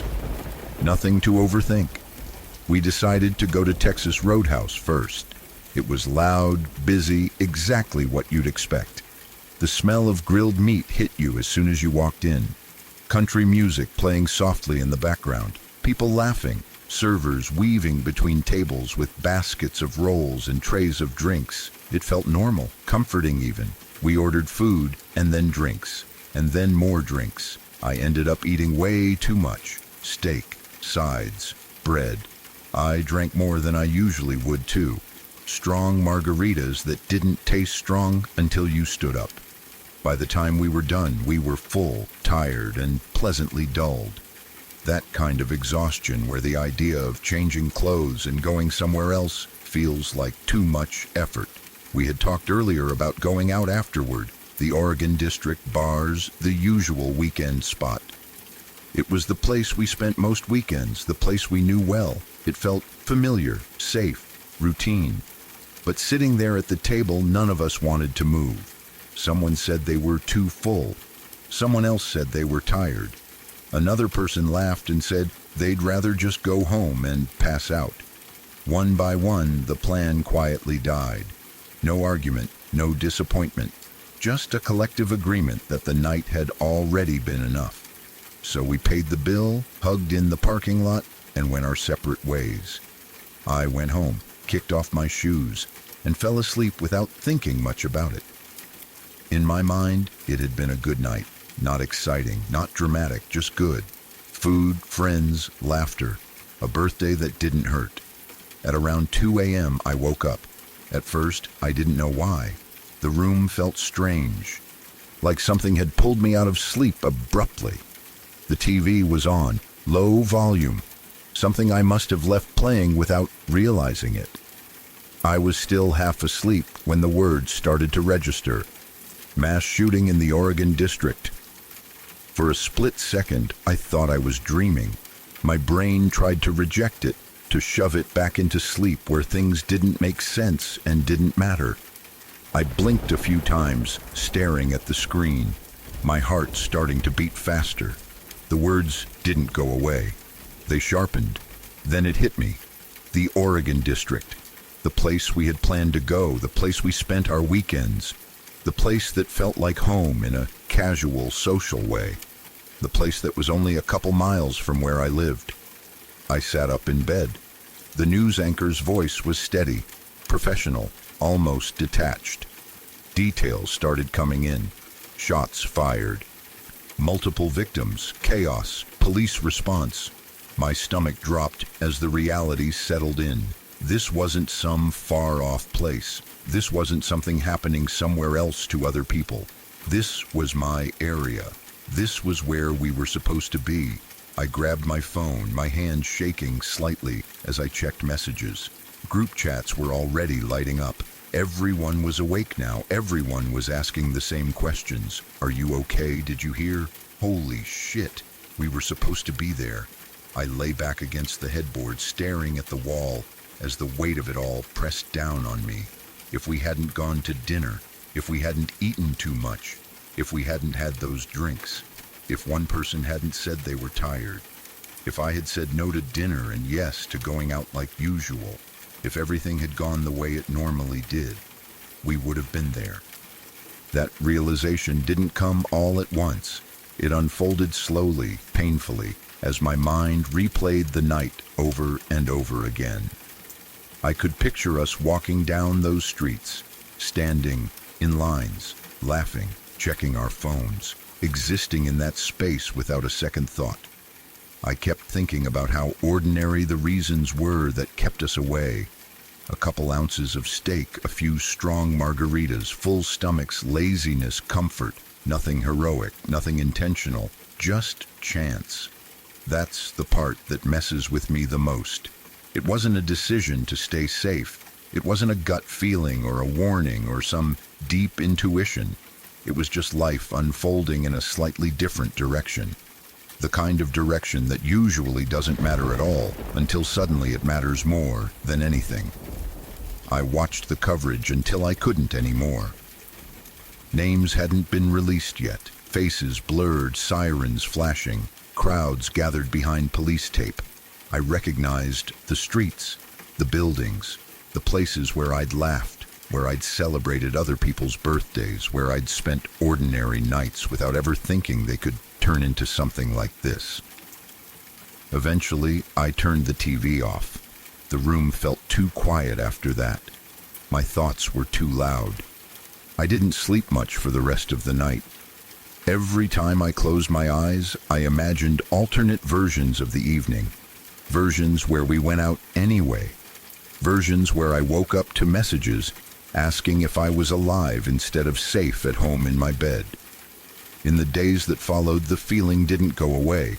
People checked in. Friends talked about it. Social media filled with tributes, anger, fear, arguments, grief.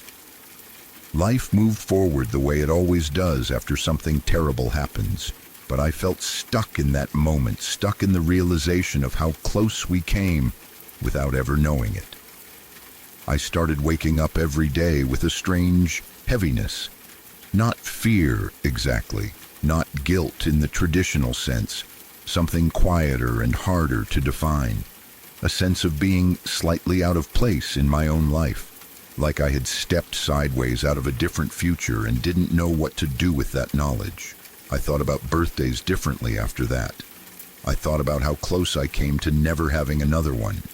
How a day I had spent most of my life avoiding had ended up being the reason I was alive. There's a strange irony in that, one that doesn't feel funny at all. A day that had always carried sadness and disappointment ended up carrying something else entirely.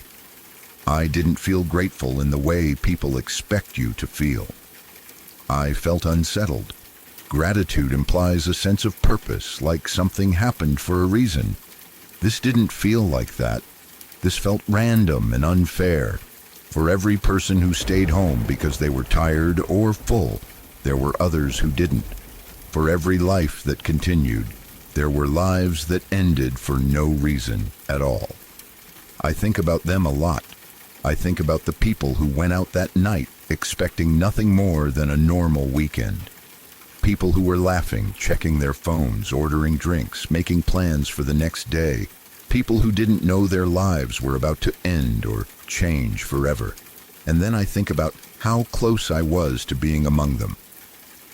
It's a strange thing to carry. It doesn't make me feel special or lucky in a comforting way.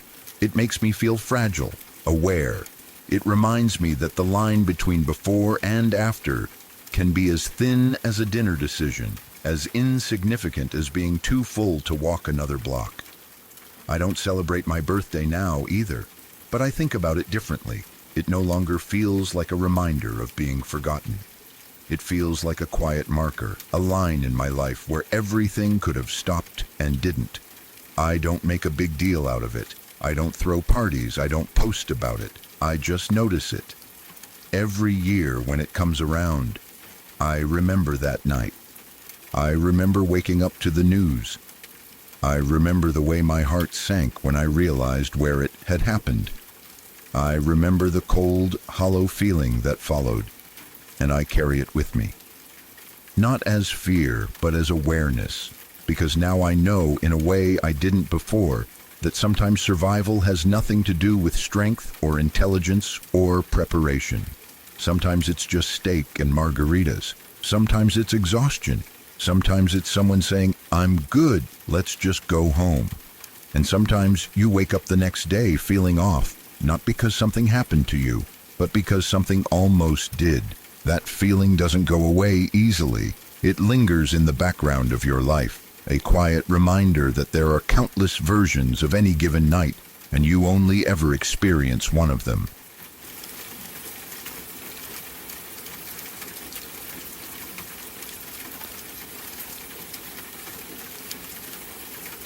My auntie's story is one of those things that stays with you no matter how much time passes.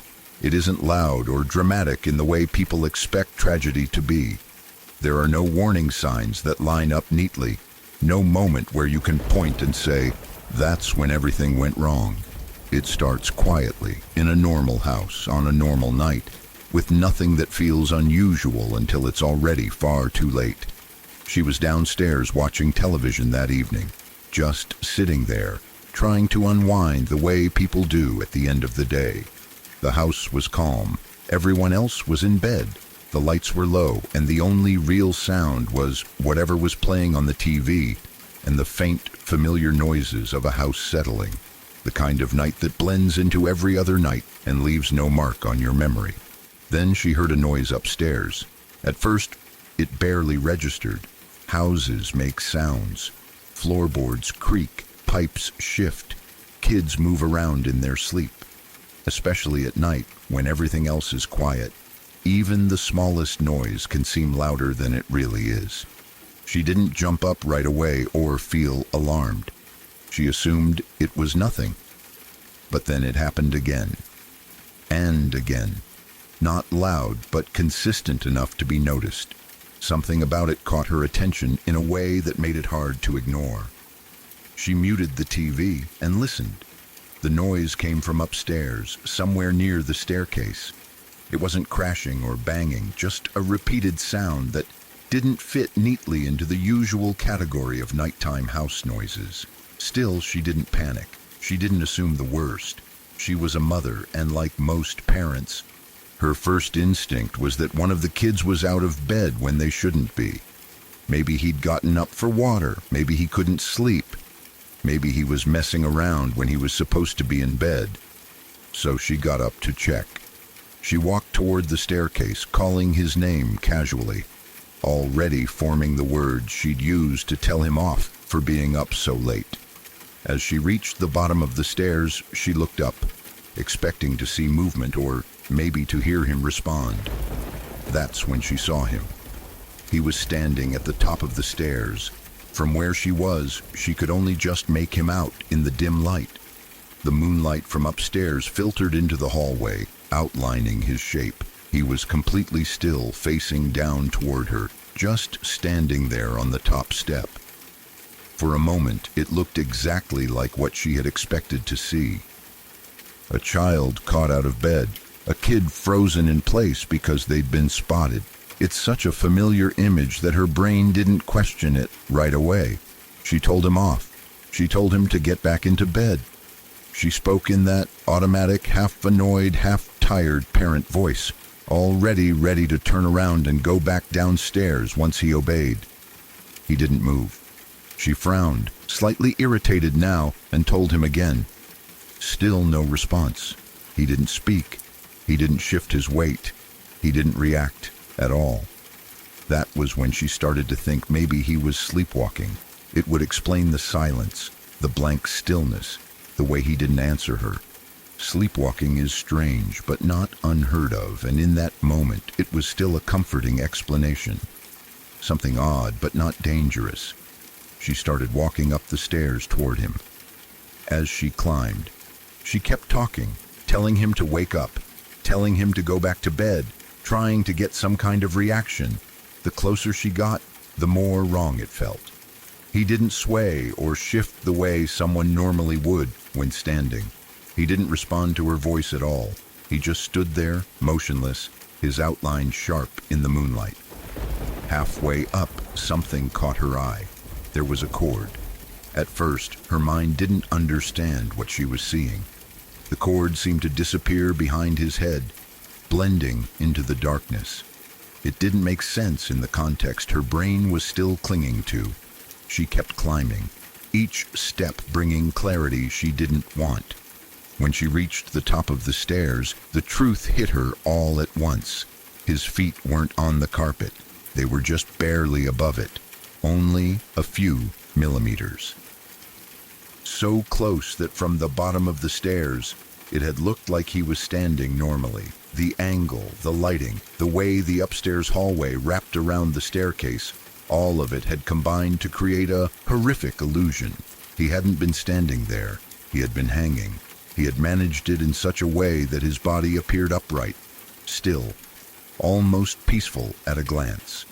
The cord was secured above him, hidden in the darkness behind his head. The moonlight had outlined his form just enough to make it look like a child standing silently at the top of the stairs. By the time she reached him, it was already too late. She touched him and immediately knew. His skin was cold. Not cool, not chilled, but cold in a way that told her life had already left his body. The warmth she expected wasn't there. There was no response, no movement, no breath. That moment shattered her. There are no words that really capture what it must be like to realize, in an instant, that the person you were just telling off for being out of bed is gone. That the noise you heard wasn't mischief or restlessness, but the final movements of a life ending just a few feet above you. The house, which had felt ordinary moments before, became a nightmare. Everything after that blurs together in fragments. Screaming, calling for help, panic, shock, the kind of chaos that erupts when something happens that the human mind isn't equipped to process. The kind of trauma that brands itself onto every memory connected to that place, that staircase, that light. She said later that what haunted her most wasn't just the sight of him, but the seconds before she understood. The moment where she was annoyed instead of afraid. The way she spoke to him as if he were just another tired kid breaking the rules. That realization stayed with her, replaying over and over even though she had done nothing wrong. The family was destroyed by it. That isn't an exaggeration or a dramatic way of speaking. It didn't just hurt them. It broke them in ways they never fully recovered from. Grief like that doesn't come with a clean timeline. It doesn't fade neatly. It spreads, seeps into everything, reshapes relationships, identities, and futures. His father never recovered. A few months later, after watching his family collapse under the weight of what had happened, he jumped out of a window and took his own life. The pain didn't just claim one person. It echoed. It multiplied. It tore through everyone connected to them. 2 lives lost, bound together by grief. The rest of the family carried on because they had no choice, but nothing was the same. The house never felt like a home again. The staircase became something else entirely, a place no one wanted to look at for too long. Silence became heavier. Laughter felt wrong. Holidays became unbearable reminders of who was missing. What made it even harder was how close-knit they had been before. This wasn't a family already fractured by distance or resentment. They were close. They spent time together. They showed up for each other. From the outside, they looked like one of those families people envy, the kind that feels solid and safe and permanent, and then they weren't. I think part of what makes this story so chilling is how easily it could have happened in any house. There was no locked room, no dramatic setup, just a staircase, a hallway, and a trick of light that turned a final act into something that looked, for a few terrible seconds, like a child standing quietly in the moonlight. When I picture it, it sends a cold wave through me every time. The image is burned into my mind even though I wasn't there. A small figure at the top of the stairs, still, silent, watching. The kind of image that belongs in nightmares, not in real life. It didn't just take two people. It changed everyone connected to them. Even those of us who weren't blood relatives felt the ripple effects. We were close enough to feel the shock and the sadness, but distant enough to survive it without being pulled completely under. Sometimes I think that separation is the only reason some of us were able to move forward at all. Not untouched, but not destroyed. There's guilt in that too, in a strange way, a sense of having escaped something purely by circumstance. Stories like this strip away the comforting idea that tragedy announces itself, that there are clear signs, that you'll know when something is wrong. Sometimes it doesn't come screaming or crashing.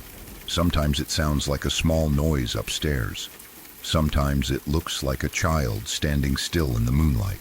And sometimes by the time you understand what you're really seeing, it's already over. That's what makes it so brutal. Not just the loss, but the quiet, ordinary way it entered their lives and tore everything apart.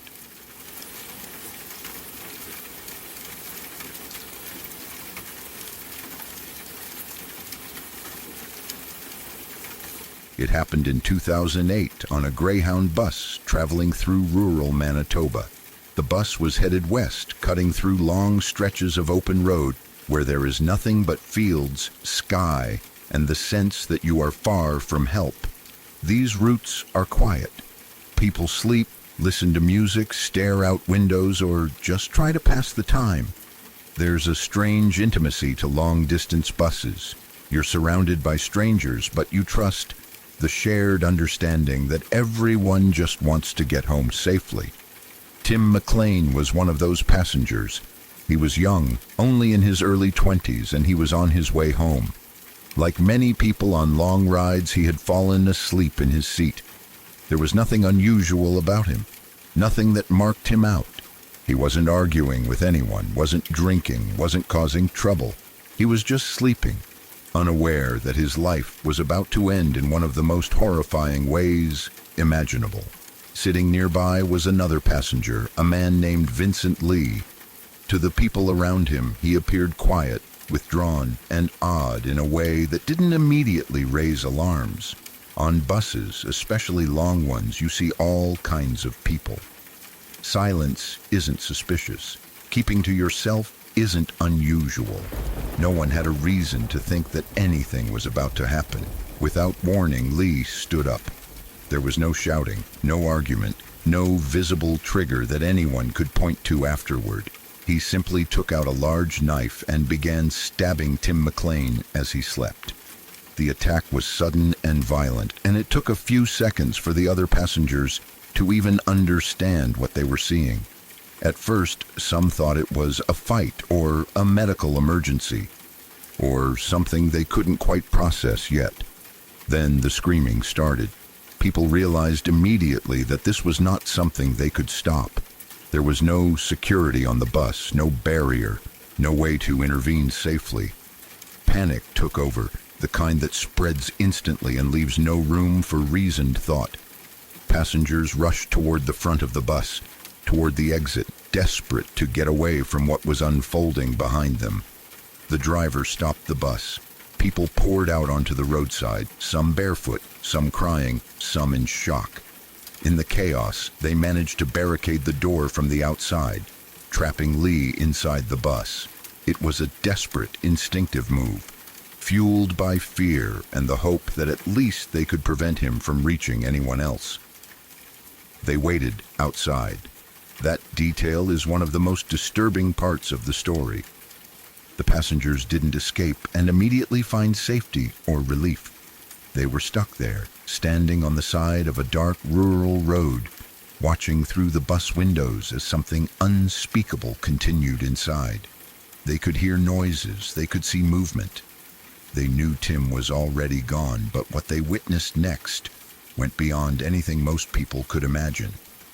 Lee decapitated Tim McLean. He then carried the severed head to the front of the bus, holding it up where it was clearly visible to the passengers waiting outside. He began eating pieces of Tim's flesh, calmly, deliberately, in full view of dozens of horrified people who could do nothing but watch. This wasn't a momentary loss of control. It wasn't frantic or chaotic. Witnesses later described it as disturbingly calm. Lee moved around the bus as if he were alone, as if the people outside weren't there, as if what he was doing made perfect sense to him. The passengers outside were screaming, crying, calling the police, trying to comfort each other while being forced to look at something that would live in their memories forever. Some of them vomited, some collapsed, some stood frozen, unable to move, their brains unable to reconcile what their eyes were seeing. Police eventually arrived and arrested Lee without resistance. When they entered the bus, the scene was beyond comprehension. The investigation later revealed that the victim's eyes and part of his heart were never recovered and were presumed to have been eaten. That sentence alone is enough to make most people feel sick. It strips away any emotional distance you might try to maintain. It makes the crime feel intimate in the worst possible way. In the aftermath, the country was in shock. This wasn't a murder that happened in a dark alley or behind closed doors. It happened in a shared space on public transportation to a random sleeping passenger. It shattered the illusion that you are safe simply because you are surrounded by others. It forced people to confront the reality that extreme violence can erupt anywhere, without warning and without reason that makes sense to those watching. As horrifying as the crime itself was, what followed disturbed many people almost as much. Lee was diagnosed with severe schizophrenia. At the time of the attack, he was experiencing a psychotic episode. He believed he was under threat from forces that did not exist. In his mind, he was not murdering an innocent person. He was acting under delusions that completely detached him from reality. Because of this, he was found not criminally responsible. For many people, that phrase felt like a slap in the face. Not criminally responsible. It sounded like a technicality, like a way to soften something that could never be softened. Tim McLean was dead. His family was destroyed. Dozens of witnesses were traumatized for life. And yet the man who did it was not being treated like a murderer in the traditional sense. Lee was committed to a psychiatric hospital. At first, that felt appropriate to some. He was clearly mentally ill. He needed treatment, not punishment. But as the years passed, public unease grew. Reviews were conducted. Privileges were granted. Restrictions were eased.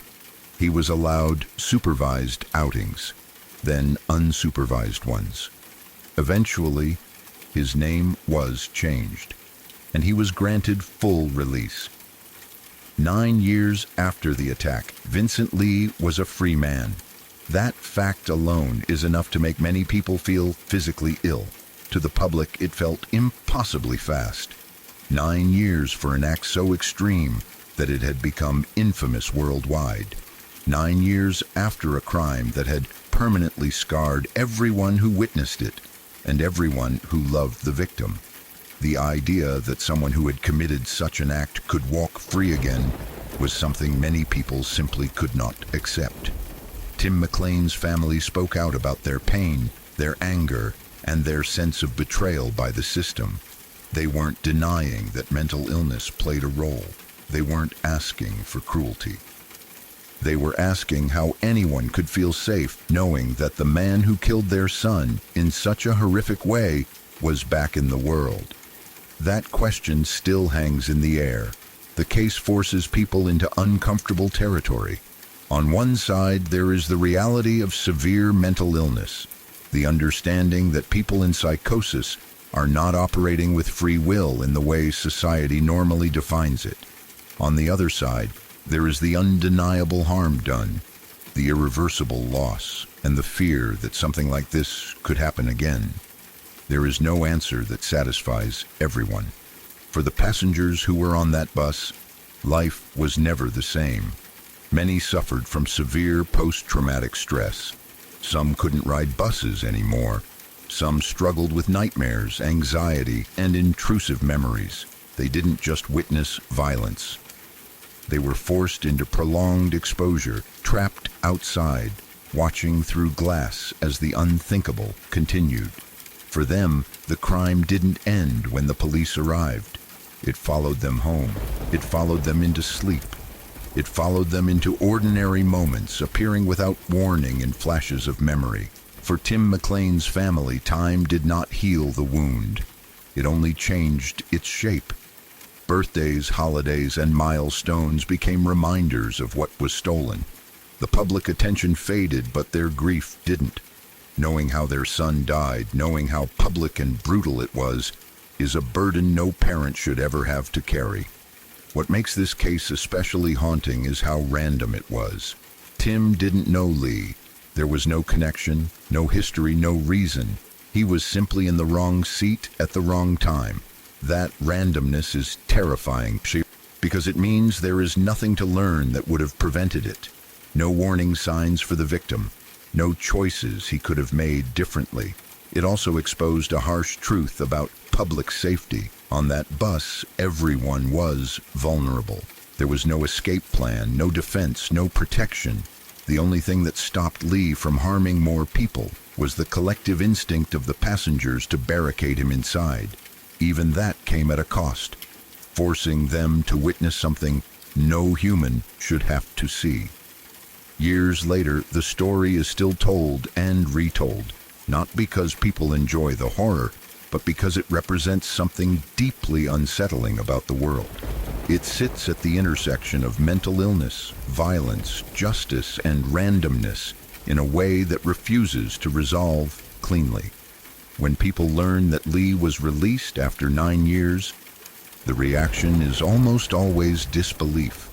It feels like a failure of balance, like compassion for one person came at the expense of safety and dignity for everyone else involved. Others argue that indefinite punishment for someone who was profoundly psychotic at the time of the crime would be equally unjust. Both positions carry weight, but for many, the emotional truth is simpler. A young man went to sleep on a bus and never woke up. His death was horrific, public, and senseless, and the person who did it is now living a life that Tim never got the chance to live. That contrast is hard to reconcile. The Greyhound bus attack remains one of the most disturbing crimes in modern Canadian history, not just because of what happened, but because of what it forces us to confront. That safety is fragile. That mental illness can manifest in terrifying ways, that justice is not always emotionally satisfying, and that sometimes there is no outcome that feels fair. Once you know this story, it changes the way you look at shared spaces, at strangers, at the thin, invisible line that separates normalcy from catastrophe.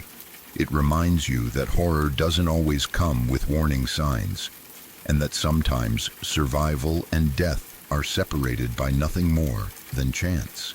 That's why it stays with people. Not because of shock value alone, but because it exposes how vulnerable we all really are and how little control we sometimes have over the moments that define our lives. What unsettles me most about this isn't just the brutality itself.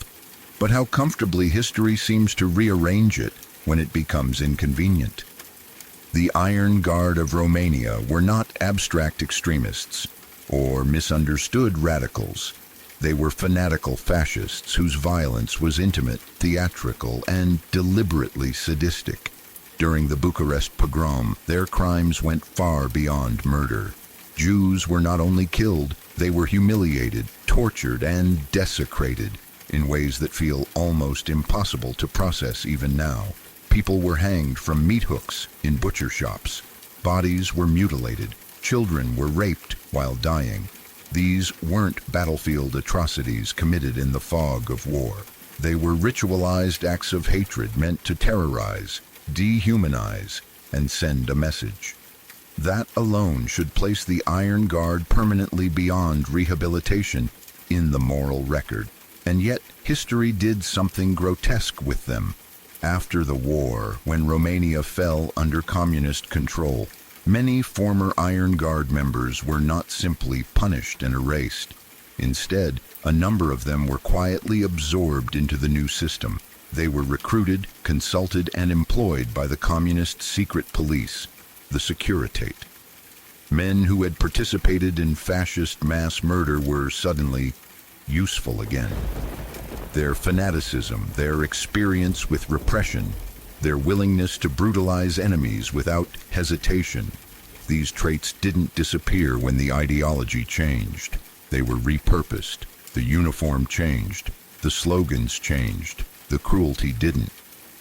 What makes this especially disturbing is that the transition wasn't even particularly contradictory. Totalitarian systems often recognize each other's value. A man who knows how to terrorize civilians, extract obedience, and erase empathy doesn't stop being useful just because the flag above him is replaced. The Iron Guard's violent absolutism fit uncomfortably well inside a communist security apparatus that demanded unquestioning loyalty and moral numbness. So the same people who had butchered Jews in the name of fascism were now advising, training, or working for a regime that claimed to be anti-fascist. And then comes the part that feels almost surreal. In modern Romania, there are monuments and memorials that still honor some of these figures as anti-communist heroes. Their fascism is minimized. Their crimes are blurred. Their victims are quietly removed from the story. What remains is a sanitized narrative in which opposition to communism is treated as a moral absolution, strong enough to wash away anything that came before. Anti-communist they may have been, but heroes, that's where the whole thing collapses. Opposition to one evil does not redeem participation in another. Being against communism does not erase the fact that these men raped children, mutilated corpses, and turned murder into spectacle. There is something profoundly broken in a historical memory that can look at that record and decide it is compatible with honor. What bothers me most is not that history is complicated. I can accept complexity. I can accept moral ambiguity. I can even accept that people exist who are neither fully villain nor fully victim. But the Iron Guard were not morally ambiguous actors caught in impossible circumstances. They were ideologues who embraced cruelty as virtue. Their violence was not incidental. It was the point. Calling them madmen almost feels too generous because madness implies loss of control or detachment from reality. What they did was intentional, organized, and justified within their worldview. They knew exactly what they were doing, and they believed it was righteous. The fact that later regimes found them useful doesn't make them tragic figures. It makes them a case study in how systems of power recycle human brutality when it serves their ends. Fascism didn't disappear, it metastasized. Communism didn't purge it, it absorbed it. And modern memorialization completes the cycle by laundering it.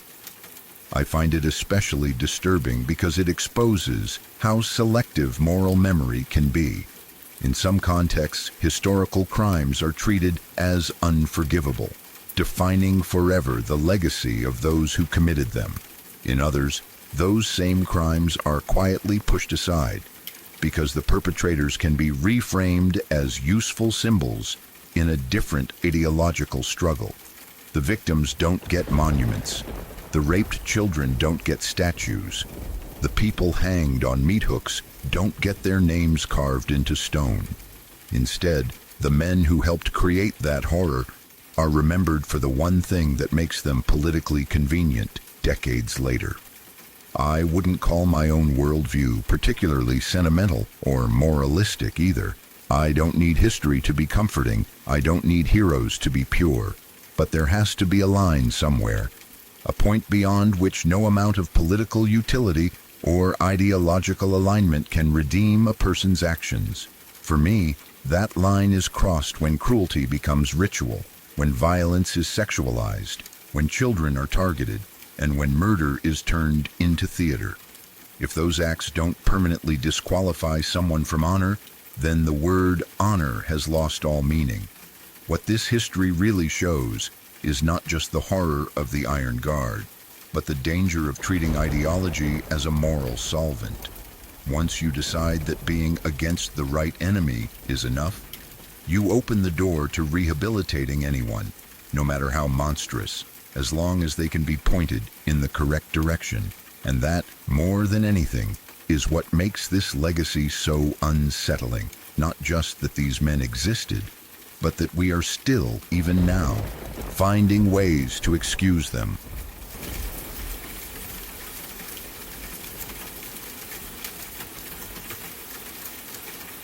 If you want to keep exploring the stories that don't let go, if tonight's stories stayed with you, leave a like. Subscribe if you're drawn to the quiet kind of horror, the kind that doesn't need to shout. Some things don't chase you, they just wait. This is LURK. I'll see you next time.